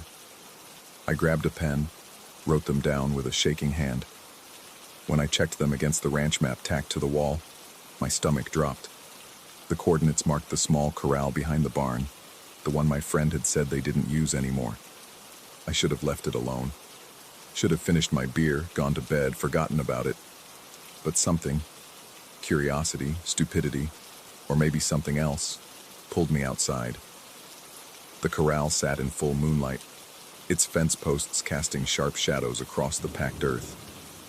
I approached slowly, flashlight in hand, though I didn't really need it. The space was maybe 30 feet across, circular, with a rusty water trough on one side. Nothing special, nothing that should have warranted coordinates broadcast over a radio frequency no one had used in years. That's when I saw the boot prints. They started in the center of the corral, pressed deep into the dirt despite the lack of recent rain. Size 11, my size. The prints led from the center to the fence, where they stopped. Not turned around, not climbed over, just stopped, as if whoever made them had walked straight through the fence posts. But here's what made my hands go cold. The prints faced outward. The heel marks were on the inside, the toes pointing out. Someone hadn't walked into the center of the corral. They'd walked out from it, starting from nothing, from empty air, and headed toward the fence. I backed away, turned to run, and froze. The weather vane on the barn was pointing at me again, its arrow steady despite the wind that pushed my hair across my face. The next morning, I found more handprints on the fences, fresh ones, the wood still damp around them. They followed the path I'd walked the night before, from the house to the corral and back. Always on the inside of the fence, always pressing outward. The cattle had moved during the night. I found them arranged in that same perfect semicircle around the north gate, standing silent in the dawn mist. When they saw me, they didn't scatter or approach for feeding. They just stood there, watching, their breath forming a cloud that hung in the still air. I tried calling my friend. The phone rang once before cutting to static, the same rhythmic breathing I'd heard on the VHF. Through the white noise, I heard my name again, stretched and distorted. Then new coordinates. This time they led to the barn's loft. I climbed the ladder with my heart hammering against my ribs. The loft was empty except for old hay bales and rusted equipment. Dust motes swirled in the light streaming through gaps in the walls. In the far corner, scratched into the floorboards, were words. Dozens of them, overlapping, carved by different hands over what must have been decades. I am watching me. He is here inside the fence, keeps me in. I walked out, but I'm still here, and in fresher cuts. The wood still pale and splintered. Check your boots. I looked down. My boots were caked with dirt, fresh dirt from the corral. But I hadn't been there since the night before. Had I? The memory felt slippery, like trying to hold water. I remembered walking to the corral, seeing the prints, coming back. But there was something else, wasn't there? Something between seeing the prints and returning to the house. A gap in my memory like a missing tooth. The VHF crackled downstairs. I descended the ladder and approached the radio, my boots leaving dirt trails on the clean floor. The voice came through clearer this time, less damaged. It spoke coordinates again. But now I recognized something in the roughness, in the way it stretched my name. It sounded like me, like my voice if I'd been screaming, or if I'd been underground. The coordinates led to the main pasture. I didn't want to go, but my feet moved anyway, carrying me across the yard and through the gate. The cattle parted as I passed, their eyes tracking something that seemed to be walking beside me, though I saw nothing there. In the center of the pasture, the grass grew in a perfect circle, taller and darker than the surrounding area. The earth was soft here, despite the dry season. As I stood at the edge of the circle, the ground beneath my feet felt warm, almost alive, pulsing with a rhythm I recognized but couldn't name. I knelt and pressed my hand to the earth. It was then I noticed my shadow, or rather shadows. Two of them, cast by the afternoon sun. One belonged to me. The other stood beside it, mimicking my movements with a slight delay, like an echo made visible. The weather vane creaked above, and I looked up to see it spinning now, not following me but rotating faster and faster until it was a blur of rusted metal. The wind had died completely, leaving the ranch in perfect stillness except for that spinning arrow. I stood to leave, and that's when I saw them. Boot prints leading from where I knelt to the fence line. Fresh prints in my size, but I hadn't moved. I was still standing in the same spot. The prints continued beyond the fence, through the grass, disappearing into the tree line. The VHF was calling again when I returned to the house. This time it wasn't coordinates. It was a conversation. Two voices, both mine, talking to each other. "How long have you been here?" "I just arrived. I've always been here." "Are you inside or outside?" "Yes." I grabbed the radio, tried to respond, but my voice came out wrong. Too low, too rough. Like I'd been screaming. Or like I'd been underground. That night I didn't sleep. I sat in the kitchen, watching the weather vane through the window. It pointed at me wherever I moved in the house. Kitchen to living room to bathroom. Always tracking, always watching. At 3 a.m., the cattle started moving. I could see them from the window, their dark shapes flowing like water across the pasture. They were walking in single file, forming patterns in the grass. Circles, spirals, symbols I couldn't interpret. They moved with purpose, with intelligence, creating and destroying their designs over and over until dawn broke across the mountains. When the sun rose, I found new handprints on every fence post I could see from the house, all pressing outward, all the size of my hands. The VHF spoke without static now, clear as if someone stood beside me. "Check the corral." I went. I had to. My feet moved without my permission, carrying me across the yard. The boot prints from 2 nights ago were gone. In their place, a hole had opened in the center of the corral, perfectly circular, about 3 feet across, edges smooth as if cut by machinery. I couldn't see the bottom, even when I shined my flashlight down. The beam just disappeared into darkness that seemed to swallow light. But I could hear something down there, breathing, the same rhythmic breathing from the radio static. I leaned closer, and a hand pressed against mine, not from above, but from below, through the earth, matching my hand perfectly on the underside of the ground. I felt its warmth, its familiar calluses, my calluses. The weather vane spun faster, shrieking on its rusty axis. The cattle formed their semicircle at the north gate, waiting. The radio spoke coordinates that led nowhere and everywhere, numbers that described a location that existed in the same space as the ranch, but separated by something thinner than paper and more absolute than death. I understood then. The fence wasn't to keep anything in or out. It was to mark the boundary between 2 states of being. The handprints weren't trying to escape. They were trying to maintain the barrier, to keep the inside inside and the outside outside. But I had disturbed something. Or maybe I had always been the disturbance. I looked at my hands, dirt under the fingernails. But was it from touching the earth, or from climbing up through it? My memories felt doubled, tripled, arriving at the ranch, but also being here already, waiting. Walking to the corral, but also emerging from it. Standing on the ground, but also pressing up against its underside. The hole in the corral widened, not gradually but in jumps, like stop-motion animation. 3 feet, 5, 8. The darkness below wasn't empty, it was full, populated by something that moved with familiar gestures, that wore my face and spoke with my voice, but from a throat that had been screaming or silent for longer than the ranch had existed. I tried to call my friend again. The phone worked this time, rang through, and he answered. But the voice wasn't his. It was mine, older, rougher, telling me he'd been waiting, that the ranch had been waiting, that the weather vane had been pointing at this moment since before it was built. "Are you coming home?" the voice asked. "I am home," I heard myself answer, though I hadn't spoken. The cattle broke their formation, scattering across the pasture in patterns that spelled out messages in languages that predated words. The weather vane finally stopped, pointing not at me but at the hole in the corral. The radio broadcast coordinates to places that existed in the same physical space but separated by time, by possibility, by the thin membrane between being and having been.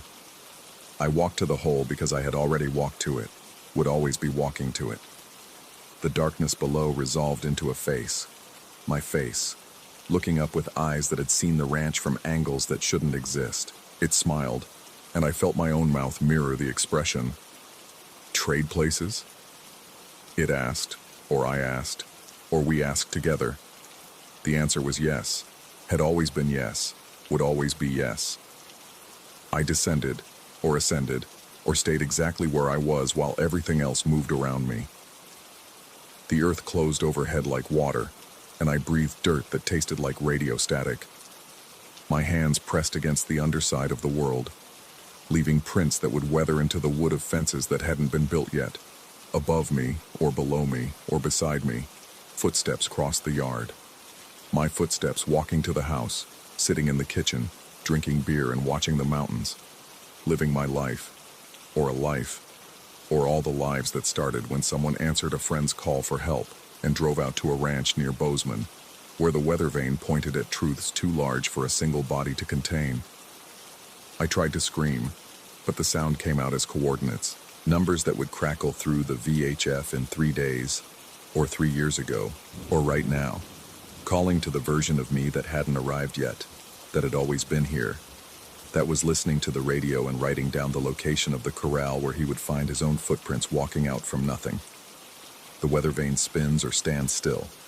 The cattle arrange themselves in patterns or graze randomly. The fence posts hold handprints or smooth wood. All of it true. None of it true. True in different layers of the same moment, separated by boundaries thinner than thought. I am in the house, drinking beer. I am underground, breathing earth. I am walking to the corral for the first time. I am walking to the corral for the last time. I am the voice on the radio. I am the silence between the static. The ranch continues. It has always continued. It will always continue. And somewhere in its 40 acres, in its multiple states of being, versions of me check fences and feed cattle and listen to radios that speak in voices we recognize but can't quite place. The weather vane knows where we all are. It points to us, through us, as us. And we point back, our hands pressed against barriers that exist to be crossed, that must never be crossed, that have already been crossed before the ranch was built, before Montana was named, before the earth learned to distinguish between above and below. My friend will return or has never left or was never my friend, but another version of me, older, who knew what the ranch was and needed someone to take his place in the circulation of selves that keeps the boundary stable, that keeps the inside inside and the outside outside. Or maybe none of this happened. Maybe I'm still in my apartment in Billings, staring at divorce papers, imagining an escape to a ranch that exists only in the desperate geography of minds that have run out of places to run. But I can feel the dirt under my fingernails. I can hear the weather vane spinning. I can see the cattle forming their impossible patterns. And somewhere, in a kitchen that exists in the same space but a different state, another me is discovering the VHF radio for the first time, hearing his name stretched into something unrecognizable, writing down coordinates with a shaking hand. He'll check the corral. He always does. We always do. I always do. The watching continues. though it's unclear who watches whom, or if the distinction matters when all the eyes are the same eyes, seeing from different angles of the same twisted moment that the ranch has created, or revealed, or always was. The fence posts hold us in, or out, or both. The weather vane points at the truth, or at all the truths, or at the spaces between truths where we exist in superposition, neither here nor there, but somehow everywhere within the boundaries of 40 acres that are larger inside than outside. I am helping a friend with his ranch. I am the friend. I am the ranch. I am the help it needs. All true in the place where the weather vane points, where the cattle won't pass, where the radio speaks in voices we recognize too well to acknowledge. The sun sets or rises or both simultaneously. Time moves forward and backward and stands still, and in the corral, boot prints appear and disappear, marking paths between states of being that were never meant to touch but do. Here, in this place where the inside presses out and the outside presses in, creating handprints on fences that will stand forever and have already fallen, in the Montana Valley, where all versions of a single moment exist at once, watching each other through eyes that are the same eyes, breathing with lungs that share the same air across impossible boundaries. The story ends. The story continues. The story hasn't started yet. All true in the place where the weather vane points. Story 12. The first time I saw my name in the fogged mirror, I blamed the previous tenant. It was my third morning in the walk-up studio on Orchard Street, and the bathroom's ancient radiator had turned the cramped space into a steam room. Through the condensation on the medicine cabinet mirror, letters appeared backward. My name, traced by an invisible finger. The handwriting was childish, unsteady, nothing like mine. I wiped it away with my palm and thought nothing more of it. The Lower East Side apartment wasn't much. 4 flights up a narrow stairwell that reeked of decades of cooking oil and disappointment. But after 6 months of couch surfing post-divorce, I couldn't be picky. The super, a woman in her 70s who introduced herself only as Ms. Chen, had shown me the place on a sweltering July afternoon. She'd lingered in the doorway while I inspected the studio, her fingers drumming against the doorframe in an irregular rhythm that set my teeth on edge. "Previous tenant leave very quick," she'd said, her English heavily accented but precise. "Very clean man, very quiet. You be quiet too?" I'd assured her I would be. The studio was essentially one room with a kitchenette along the wall and a bathroom so small I could touch both walls with my arms outstretched. The floors creaked with every step, and the single window faced a brick wall so close I could have reached out and touched it. But it was mine, at least for now, and that was enough. The mirror incident started small. That first backward signature I could dismiss. But the next morning, the letters were clearer, more deliberate. The day after that, the handwriting had evolved, the curves of the letters matching the way I signed receipts when I was in a hurry. By the end of the first week, it was unmistakably my hand, my signature, appearing in reverse on that fogged surface every morning without fail. I tested it, of course. One night I drew a symbol on a piece of paper, a meaningless design of intersecting triangles and circles that I invented on the spot. I studied it for a full minute, then burned the paper in the sink and washed the ashes down the drain. The next morning, after my shower, there it was in the steam. My symbol, perfectly reproduced but with subtle additions. Lines I had considered but not drawn. Curves that completed the pattern in ways I hadn't consciously imagined, but that felt inevitable, like recovering a memory rather than seeing something new. The bathroom began to feel wrong. Not just the mirror. The entire space seemed to pulse with a presence I couldn't name. The fluorescent light would flicker in patterns that almost seemed like Morse code. The tap would drip in rhythms that resembled heartbeats, speeding up whenever I stood before the mirror.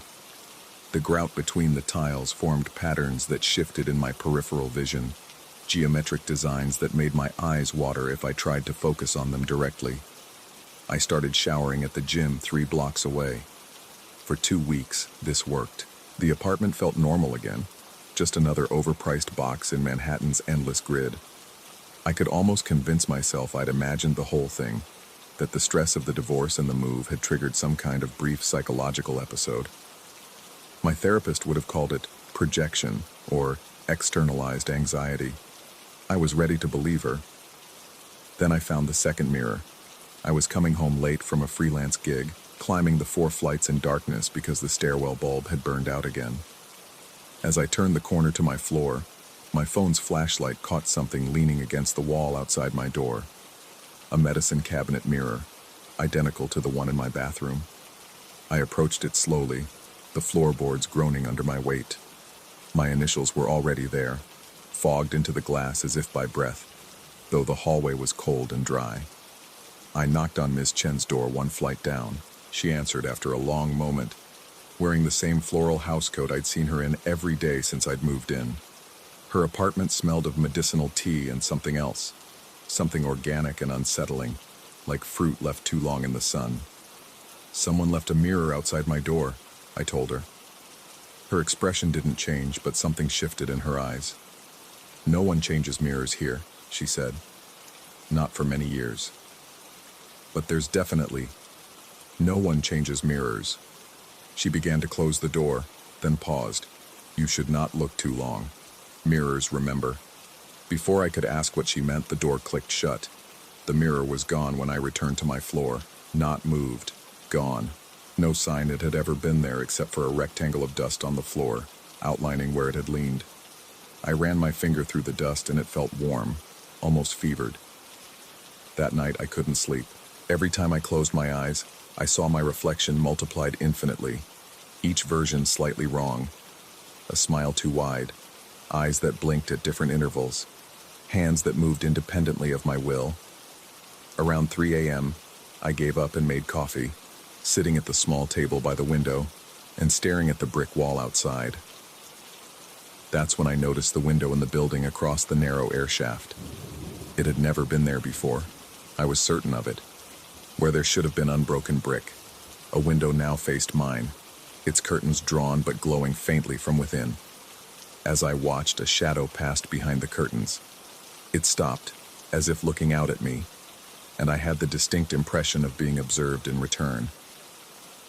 I pulled my blinds and didn't look again. The morning brought new revelations. When I finally forced myself to use my bathroom, I discovered that the mirror had changed. Not replaced, changed. The glass seemed deeper somehow, as if it extended beyond the wall behind it. When I leaned close, I could see what looked like another room beyond my reflection. A room that should have been my neighbor's apartment, but wasn't. It was my studio, but reversed and wrong. Furniture I didn't own. Pictures on the walls I'd never hung. A quality of light that suggested a different time of day or year. And in that reflected room, something moved. At first, I thought it was my reflection lagging, a delay in the mirror's surface like a glitch in a video feed. But the movement was independent, purposeful, a figure that stayed just at the edge of visibility, present in the periphery but gone when I tried to focus on it directly. It wore my clothes, but moved with an alien grace, performing actions I wasn't making, reaching for objects that didn't exist in my real apartment, reacting to sounds I couldn't hear. I taped newspapers over the mirror.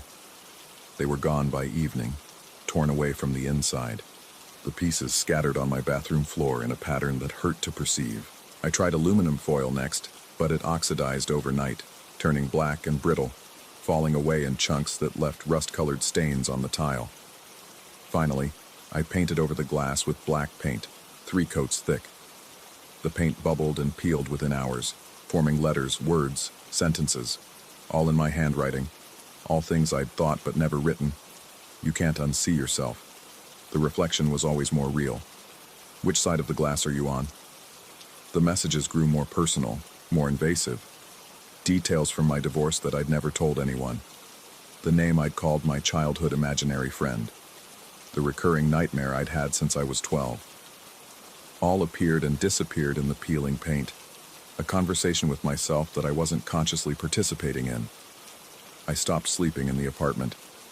I'd drift off in coffee shops, on park benches, in the 24-hour laundromat on Houston Street, but I always had to return eventually, for clothes, for mail, for the pretense of normal life that kept me tethered to consensus reality. Each time, the apartment felt less like mine, Objects moved in subtle ways. A book opened to a different page. A chair angled toward the bathroom door. My laptop displaying searches I hadn't made for terms I didn't understand. The building itself began to feel complicit.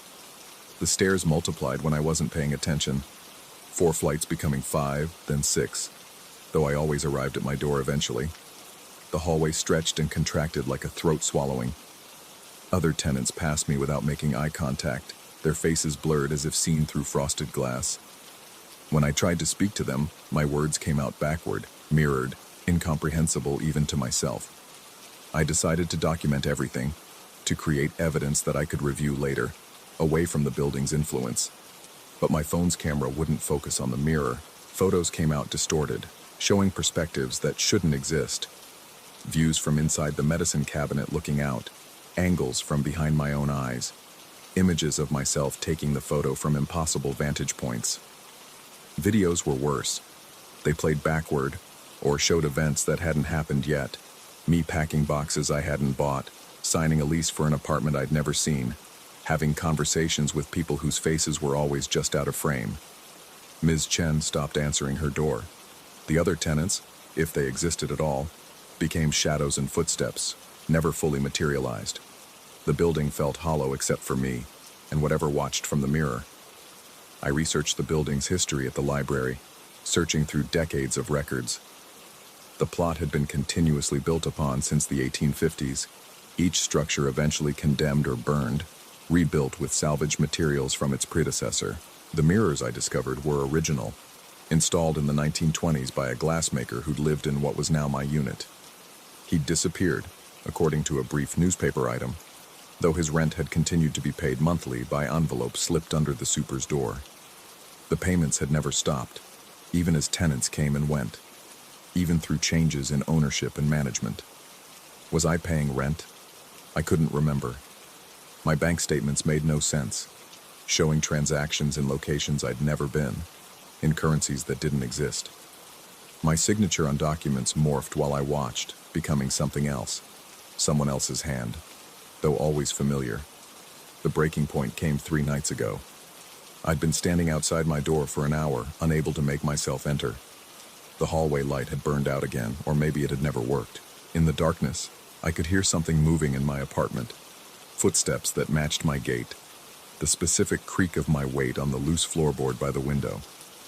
When I finally opened the door, I saw myself already there, sitting at my table, writing in my journal with my hand, my pen, my exact posture. The other me didn't look up, just kept writing. I could see the words forming on the page, the same words I was thinking. The first time I saw my name in the fogged mirror, I blamed the previous tenant. I backed out of the apartment and shut the door, but I could still feel myself in there, continuing to write, to live, to be. Which one was real? The one in the apartment felt more solid, more certain. I was the echo, the reflection, the thing that shouldn't exist. I've been in this coffee shop for 72 hours now. They haven't asked me to leave. Maybe they can't see me. Maybe I'm not here at all. When I look at my reflection in the coffee shop's window, it shows me still in the apartment, going about my routine, showering in that bathroom, confronting that mirror each morning. That version of me seems content, purposeful, real in a way I no longer feel. Sometimes I catch glimpses of other people like me, translucent, displaced, wandering the streets with the hollow look of the reflected. We don't acknowledge each other. To do so would be to confirm what we suspect, that we're on the wrong side of the glass, that our real selves continue without us, that we're the backward writing in the steam, desperately trying to make contact with a world we can see but no longer touch. I return to the building sometimes, drawn by a gravity I can't resist. I stand in the hallway, looking at my door, listening to myself living my life within. Miss Chen passes me without recognition, though sometimes she pauses, sniffs the air, and mutters something in Cantonese that sounds like a prayer or a ward against evil. The mirror knows. It's always known. We think we look into mirrors, but really, they look into us, through us, past us to something more essential than flesh and bone. They show us not what we are, but what we could be, what we should be. what we will be when we finally stop resisting the pull of our own reversed gaze. I'm going back to the apartment tonight, not to reclaim it. That's impossible now. But to stand before that mirror one last time, to look at the thing that wears my face and lives my life, to understand finally which side is real and which is reflection. The answer might destroy what's left of my sense of self, but the not knowing is worse. The building is patient. The mirror is patient. They've been waiting far longer than I've been alive, collecting tenants like specimens, preserving us in glass and steam and backward writing. We check in, but we never really leave. We just shift from one side of the reflection to the other until we forget which side we started on. I can see my handwriting changing as I write this, becoming something else, something that matches the writing in the steam. Soon I won't be able to tell the difference between my thoughts and the mirror's suggestions. Maybe there never was a difference. Maybe every thought I've had since moving in was just the mirror thinking through me, preparing me for this moment of understanding. The coffee shop is closing. They're wiping down the tables, stacking the chairs, but they move around me like water around a stone. I'm already fading, already more there than here. When I stand to leave, my reflection in the window remains seated, still writing, still trying to warn himself about what's coming. But he won't listen. They never do. The first time he sees his name in the fogged mirror, he'll blame the previous tenant. He'll blame me.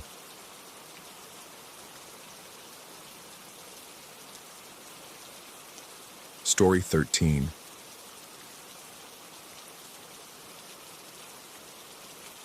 The elevator in my old building in the Loop had always been temperamental, but that Tuesday evening in November, it did something new. Between the 12th and 13th floors, it stuttered to a halt with a mechanical sigh that seemed almost human. The LED display flickered once, twice, then died completely, leaving me in the amber glow of the emergency lighting. I pressed the call button. Nothing. Pressed it again, harder. The silence that answered felt thick, deliberate, as if the building itself was holding its breath. That's when I noticed the manual release lever, old brass, worn smooth by decades of hands that had probably never needed to use it. I pulled it, and the doors groaned open. The hallway that greeted me shouldn't have existed. Dark carpet stretched ahead, the color of dried blood under the dim sconces that lined wood-paneled walls. Two doors faced each other maybe 20 feet down, 12B on the left, 12B on the right. Same brass numbers, same scratched finish around the keyholes. I stepped out, and the elevator doors whispered shut behind me with a finality that made my stomach clench. The air tasted wrong, copper and dust and something else. Something organic that reminded me of opening a long-sealed attic. My footsteps made no sound on that carpet, as if the fibers were swallowing each impact. 5 steps forward, and I was between the two doors. 5 more, and impossibly, I was between them again. The same doors. The same brass numbers catching the same angle of light. I pulled a quarter from my pocket, placed it on the floor against the baseboard to mark my position, walked forward. 5 steps. The identical doors flanked me. I looked back, no quarter, checked my pocket. There it was, warm against my palm, as if it had never left. The mirror at the end of the hall drew my attention then. Gilt-framed, old, the silver backing spotted with age. In it, I could see the elevator behind me, its doors closed. But the elevator car in the reflection was full, packed with people in business attire, all facing forward, all perfectly still. I turned around. The hallway behind me was empty. Back to the mirror. They were still there, maybe a dozen figures, their faces indistinct but their postures rigid, unnatural. One of them, a woman in a navy suit, seemed to be standing exactly where I stood. When I raised my hand, nothing in the reflection moved except the subtle shift of shadows. My phone had no signal. The screen showed the time as 6:47 p.m., but the seconds weren't advancing. Battery at 73%, but the number didn't change even as I watched it, even as I felt the device growing warm in my hand. I tried the door marked 12B on the left. The knob turned easily, too easily, like it wasn't connected to any actual mechanism. The door swung inward to reveal another hallway, identical to the one I stood in. Same carpet, same sconces, same 2 doors marked 12B, same mirror at the end showing the same crowded elevator. The woman in the navy suit had moved. She was closer to the mirror's frame now, her blurred face turned slightly toward where I would be standing. The others hadn't shifted at all. I backed out, tried the right-hand door. This time it opened onto an office, my office, or something wearing its shape. My desk was there, my computer, the framed photo of my ex-wife that I'd never bothered to remove. But everything was wrong in small, crucial ways. The photo showed her smiling, but her eyes were closed. Had they always been closed? The computer screen displayed my email, but the text was backwards, mirror writing that hurt to focus on. The worst part was the window. My real office looked out onto LaSalle Street, 12 floors up. This window showed the same view, but from much higher, maybe the 20th floor, maybe the 30th. The perspective was nauseating, impossible. Cars crawled like insects far below, and among them, I could swear I saw myself walking, briefcase in hand, heading toward the building I was already inside. I slammed the door shut. My breathing echoed in the hallway, too loud, with a delay like I was hearing it played back through speakers hidden in the walls. The woman in the navy suit was definitely looking at me now through the mirror. Her face was still a blur, but something about her posture suggested recognition, expectation. The elevator chimed. I turned to see the doors sliding open, the car empty and well lit, the display showing a crisp 12. I practically dove inside, jabbing the button for the lobby. The doors closed with their familiar wheeze, and the car descended smoothly. The display counted down normally, 11, 10, 9, but at the 3rd floor, it stopped again. Same mechanical sigh, same death of the display, same amber emergency lighting. Number. No, I wasn't doing this again. I reached for the emergency call button, ready to scream for help if necessary, but my hand stopped inches away. There was already a voice coming through the speaker, soft, muffled, but unmistakably mine. Hello? Can anyone hear me? I'm stuck between 12 and 13. The door opened, but there's this hallway that... My own voice, playing back words I hadn't said yet. Or had I? The timestamp on the security monitor above the buttons read, Tuesday, November 12th, 6:47 p.m. The same time my phone had frozen at. The manual release lever beckoned. I didn't pull it. I couldn't. I stood there, hands shaking, listening to my voice grow increasingly panicked through the speaker, describing a hallway I refused to look at again. After what felt like hours but was probably seconds, the elevator shuddered back to life. The display illuminated 3, then 2, then L. The lobby was blindingly normal. People coming and going, the security guard reading his paper, traffic visible through the revolving doors. I stumbled out, my legs unsteady, and made it 3 steps before the security guard looked up. Working late again? He smiled, the same smile as always. You know, you just missed yourself. Saw you leave maybe 5 minutes ago. You feeling all right? You look a little pale. I mumbled something about not feeling well and pushed through the revolving doors into the Chicago wind. It was starting to snow, fat flakes that melted immediately on the warm pavement. I looked up at the building, counting floors. 12 windows up, then 13, nothing between them. Of course there wasn't. But in the reflection of the building across the street, in those mirror-dark windows I could see it. A thin line of light between 12 and 13, like someone had drawn it in with a pencil. And in one of those impossible windows, a figure in a navy suit stood watching. I took the stairs in my new building. Every day for 3 months I took the stairs, until my legs ached and my lungs burned, until my coworkers joked about my new fitness obsession. I let them think that's what it was. Then last week, running late for a meeting, I broke my rule. Just once, I thought. What were the odds? The elevator in the new building was modern, fast, efficient. It climbed smoothly past 8, 9, 10, and stopped between 12 and 13. The display didn't die this time. Instead, it showed something else. 12.5. A floor that didn't exist in a building that had never had one. My phone buzzed with a text from my own number. The woman in the navy suit says hello. I deleted the message, but it came back. Deleted it again. It reappeared with a photo attached. The hallway with the dark carpet, taken from the perspective of someone standing between those two impossible doors. In the mirror at the end, I could see myself in the elevator, looking at my phone, looking at a photo of a hallway in which there was a mirror showing me in an elevator. The loop made my vision swim. When I looked up from the phone, the elevator doors were open. Not onto my floor. Not onto any floor that should have existed. The dark carpet stretched ahead. The two doors waited, both marked 12B. But this time, one of them was slightly ajar, and from the gap came a sound that made my skin crawl. Typing. The steady rhythm of fingers on a keyboard, writing something, writing endlessly. I recognized the rhythm. It was mine. The same pattern I fell into when I was deep in a report. The same occasional pause to think. The same quick burst to finish a sentence. The woman in the navy suit stood at the end of the hallway now, no longer confined to the mirror. Her face wasn't a blur anymore. It was an absence, a void where features should have been. But somehow I knew she was smiling.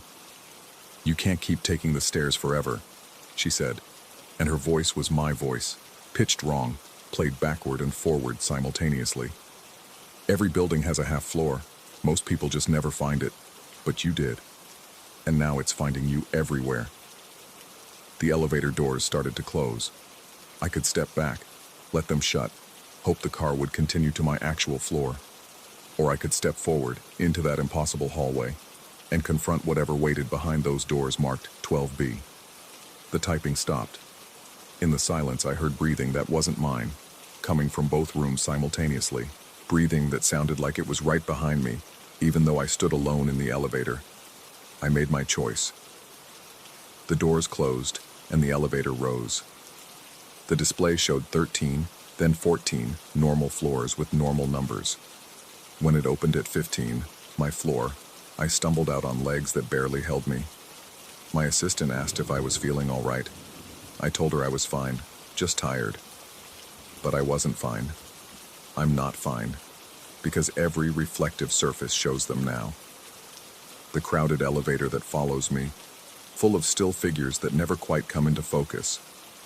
The woman in the navy suit who stands where I stand, moves when I move, but always a half second off, like she's the original and I'm the echo. And late at night, when the office is empty and I'm working alone, I can hear it. The soft ding of an elevator arriving at a floor that doesn't exist. The whisper of doors opening. The sound of footsteps on dark carpet. Walking 5 steps, arriving nowhere. Walking 5 more. Sometimes I check the building directory in the lobby, and between the listings for the 12th and 13th floors there's a gap. Not enough for a full line of text, but enough to notice. Enough to suggest something that isn't quite there, isn't quite not there. The security guard mentioned something strange yesterday. He said they've been having trouble with the elevators lately, people getting on at one floor, but the weight sensors showing the car is empty, or empty cars showing as full. One elevator that keeps stopping between 12 and 13, though the maintenance crew insists there's nothing wrong with it. "You ever notice anything odd?" he asked me. "You're here late a lot."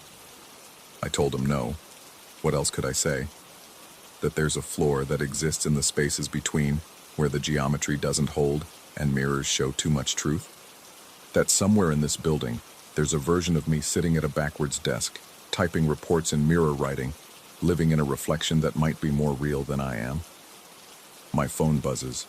Another text from my own number. The door marked 12B is always open now. I don't delete it this time. I know it will just come back. Like the quarter that returns to my pocket. Like the elevator that always stops at 12.5 even when I'm not in it. Like the sound of typing that follows me home, that continues through the night, writing a story I'm afraid to read. Tomorrow, I'll take the elevator again. Not because I want to, but because I can feel the half floor pulling at me, a gravity that gets stronger every day. The woman in the navy suit is waiting. The mirrors are waiting. The dark carpet that swallows sound is waiting. And the worst part, the part that keeps me awake at night, is that I'm starting to remember being there before. Not just last week, not just 3 months ago, but years, decades maybe. Taking that same elevator, finding that same hallway, placing that same quarter that always returns. How many times have I written this story? How many times have I lived it? In the reflection of my computer screen, I can see myself typing, but my hands are still. Or are my hands moving while my reflection sits motionless? I don't know anymore. I don't know which side of the mirror I'm on. The elevator dings softly in the distance, arriving at a floor that both exists and doesn't. And I know that tomorrow, or the next day, or the day after that, I'll pull that brass lever again. I'll step into that hallway. I'll walk those 5 steps that lead nowhere and everywhere. Because maybe that's where I've always been. Maybe that's where I really work. Maybe every time I think I've escaped, I'm just starting the loop again, placing a quarter that's already in my pocket, seeing a reflection that might be the reality, typing a story that types itself. The woman in the navy suit knows. She's always known. She's waiting for me to remember that I'm her, or she's me, or we're both echoes of something that got lost between floors, in a space that shouldn't exist but does, has always existed, will always exist. 12.5, the half floor, where half of me still stands, will always stand, watching through mirrors, waiting for the rest of me to come home.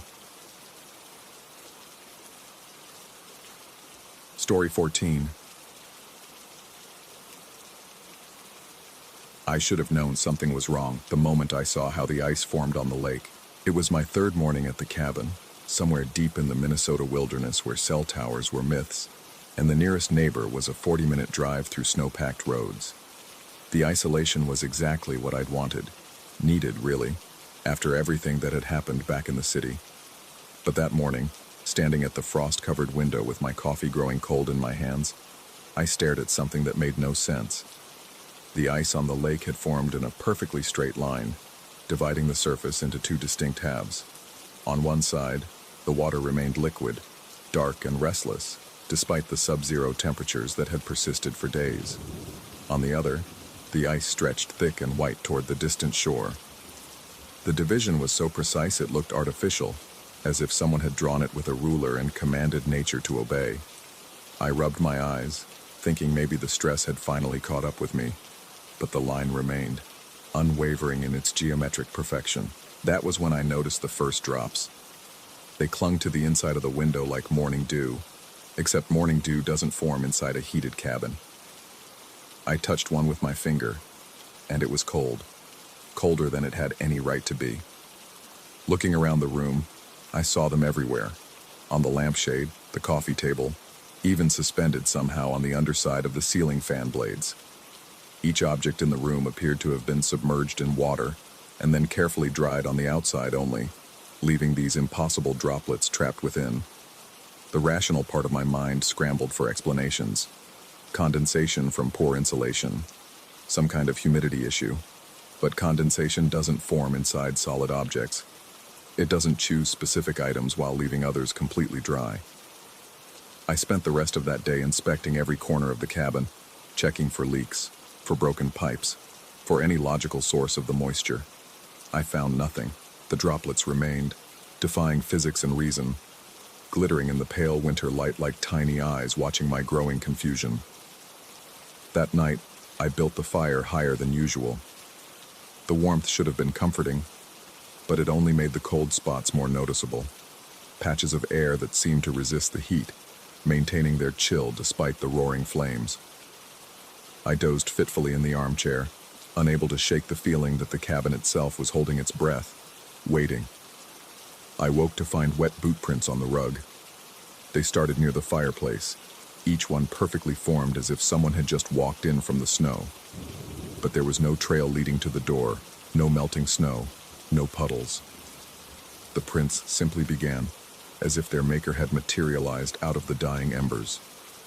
They led across the room in measured steps, the stride of someone my height, my build, and stopped directly in front of my bedroom door. Just stopped. No turn, no retreat, as if whoever had made them had simply ceased to exist at that precise spot. My hands shook as I photographed them with my phone, needing proof that I wasn't losing my mind. But when I looked at the images, they showed only the empty rug. I looked back at the floor. The boot prints remained, still damp, still impossible. Sleep became a memory after that. I sat up through the nights, watching, waiting, fighting the exhaustion that pulled at my eyelids. Sometimes I heard things. The creak of footsteps on the porch, the soft splash of something moving through the unfrozen half of the lake. Whispers that might have been wind, but carried the cadence of conversation. On the fifth night, I set up my phone to record video while I forced myself to walk my usual evening routine. Kitchen to bathroom, bathroom to bedroom, bedroom to living room. I needed to prove to myself that nothing was following me, that the sounds I heard were just the old cabin settling. The next morning, I played back the recording. At first, everything seemed normal. I watched myself move through the rooms, my footsteps creating a rhythmic pattern on the wooden floors. But then I heard it, a second set of footsteps, perfectly synchronized with mine but delayed by exactly 3 seconds. Every step I took was echoed, every pause matched, every turn duplicated. I rewound, listened again. The phantom footsteps were clearer now that I knew to listen for them. They had the same weight, the same rhythm. They were my footsteps, just displaced in time. The ice line on the lake had moved closer to shore. I noticed it that afternoon, though moved wasn't quite right. It was still perfectly straight, still impossibly precise, but now it was perhaps 20 feet nearer to the cabin. The unfrozen water had claimed more territory, and in its dark surface, I thought I could see shapes moving. Not fish, something larger, something that moved with purpose rather than instinct. I tried to leave that day, packed my things with shaking hands, threw them in the truck, turned the key. Nothing. The engine wouldn't even turn over. I popped the hood to find the battery cables severed, cut clean through with something sharp. But I had the only key to the cabin, and the nearest person who might have done this was miles away through trackless forest. That's when I found the journal. It was hidden in the bedroom closet, wrapped in an oilcloth that had preserved it perfectly. The first entry was dated 3 winters ago, written in handwriting that looked disturbingly familiar. Day 1. Finally made it to the cabin. The isolation is perfect. I need this time to clear my head after everything that happened. The lake is beautiful, completely frozen over. I flipped through the pages, my chest tightening with each entry. Day 4. Strange thing, the ice on the lake has formed this perfectly straight line. Never seen anything like it. Half frozen, half not. Must be some kind of thermal phenomenon. Day 6. Found boot prints this morning. Wet ones, leading from the fireplace to my bedroom door. No sign of forced entry. Day 8. I can hear my own footsteps from yesterday. I know how insane that sounds, but I recorded it. They follow me, 3 seconds behind, like an echo that shouldn't exist. My hands trembled as I reached the final entry. Day 10. The line is almost at the shore now. I understand what it is. It's not a division between ice and water. It's a boundary between then and now.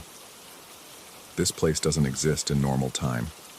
It records everything, plays it back, layers moment upon moment until you can't tell what's real and what's echo.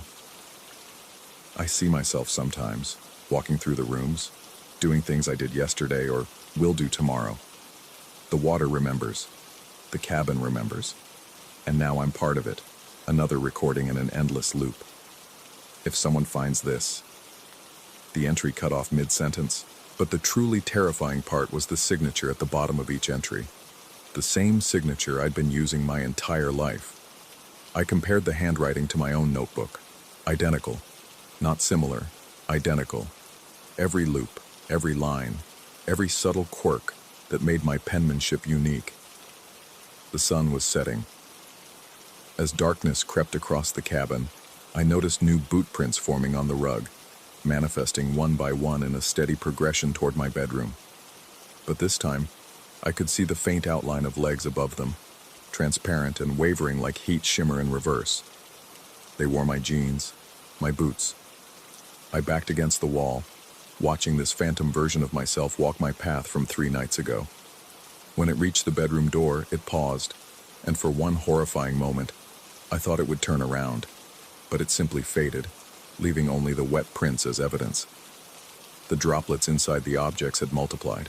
They now filled half the volume of the lampshade, turned the coffee table into an aquarium viewed from the wrong side. The water inside them moved with tiny currents, as if connected to the lake outside. That night, I didn't even attempt to sleep. I sat in the center of the room with every light on, watching the ice line through the window. It had advanced again, now only 10 feet from the cabin's foundation. In the unfrozen water, shapes that might have been faces appeared and disappeared, pressing against the boundary like prisoners against glass. At exactly 3 a.m., I heard my own voice.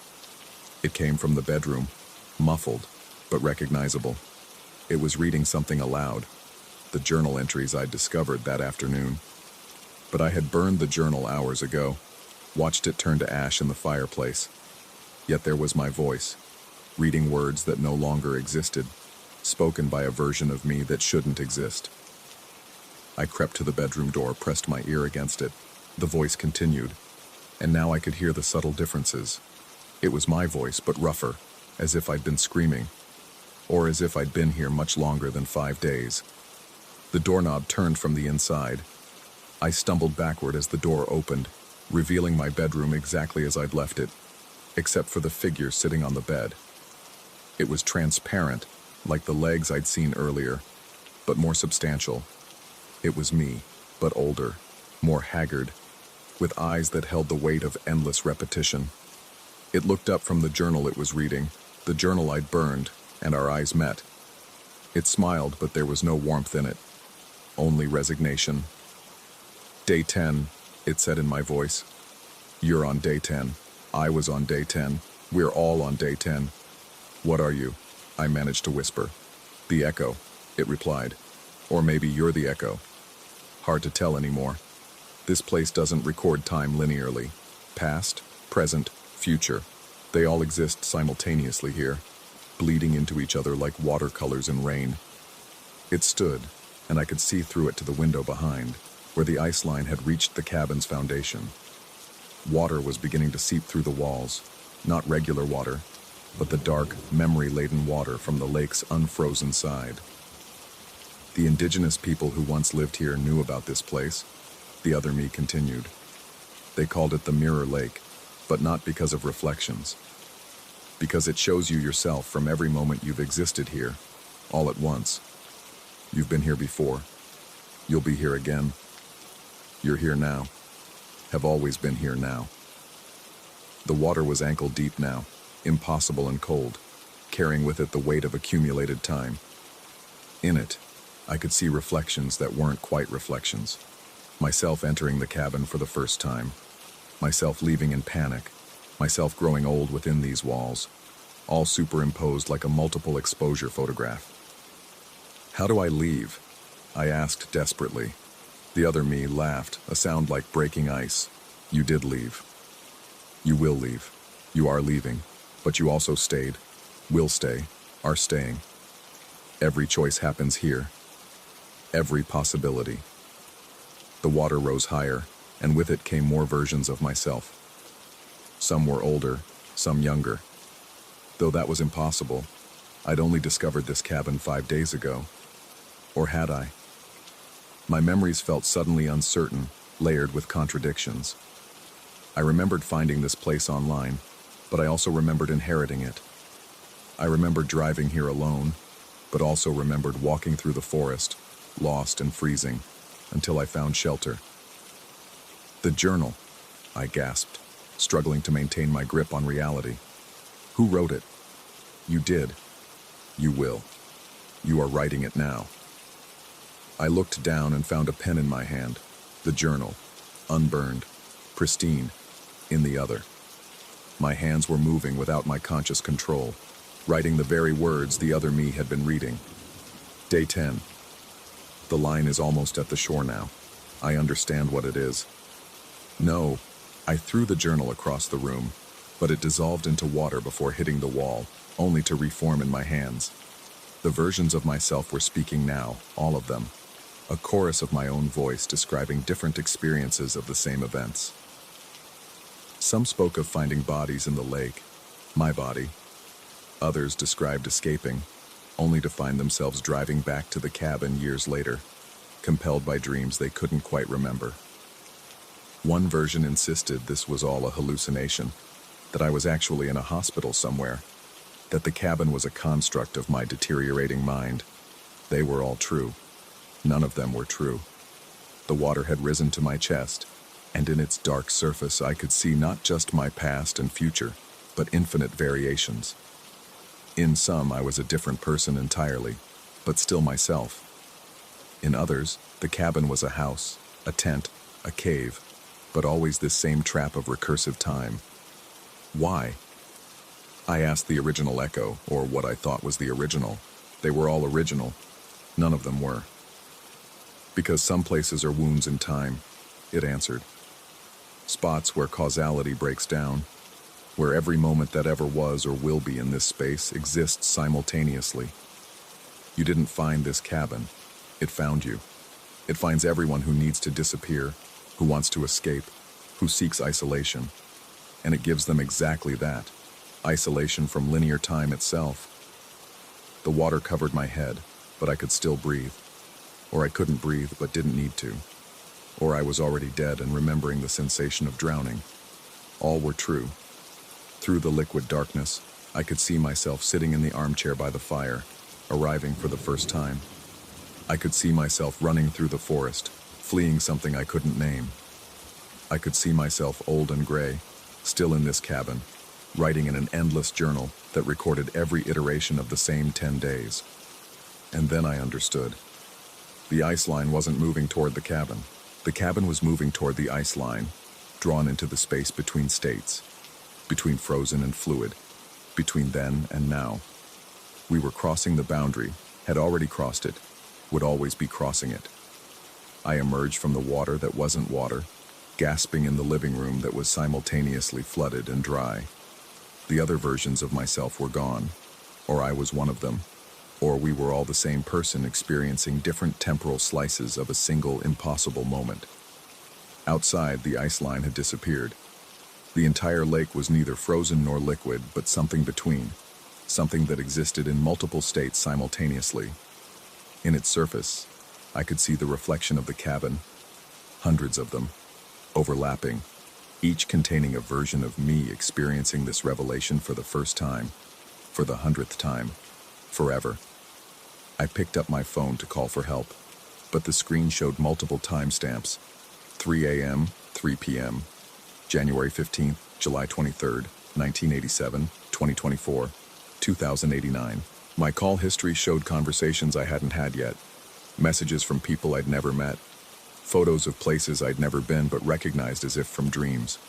The boot prints on the rug were everywhere now, crossing and recrossing, a palimpsest of every path I'd walked, would walk, was walking. Some led to doors that didn't exist in this version of the cabin. Others simply ended mid-step, as if their walker had stepped into another iteration entirely. I sit here now, writing this account, though I'm no longer sure if I'm creating it or merely transcribing what was always written. The journal in front of me has entries dated years in the future, decades in the past. My handwriting fills pages I haven't touched yet. Sometimes I catch glimpses of myself in peripheral vision, older versions checking the windows, younger versions discovering the ice line for the first time. We nod to each other in recognition, fellow prisoners in this temporal loop, though I'm beginning to suspect we're not trapped at all. We chose this, we'll choose this, are choosing it now. The ultimate isolation, not from other people, but from sequential time itself. The droplets inside the objects have become oceans. Entire worlds exist within the lampshade, the coffee table, each one containing another version of this story. I've given up trying to determine which is real. They all are. None of them are. Tomorrow I will leave this place. Yesterday I arrived. Today I remain, have always remained, will always remain. The footsteps that echo mine aren't following. They're leading, showing me the path I've already taken. I understand now why the ice formed that perfect line. It wasn't a division between states of matter. It was a boundary between states of being, and I haven't crossed it. I exist along it, stretched across every moment like water freezing and thawing simultaneously. If someone finds this account, know that it's both a warning and an invitation. The cabin is still there, will always be there, has always been there. You've already found it. You're reading this inside it now. You wrote these words yourself, though you don't remember yet. The ice line is moving closer, or maybe you're moving toward it. Both are true. Neither is true. Welcome to the Mirror Lake. You've been here all along.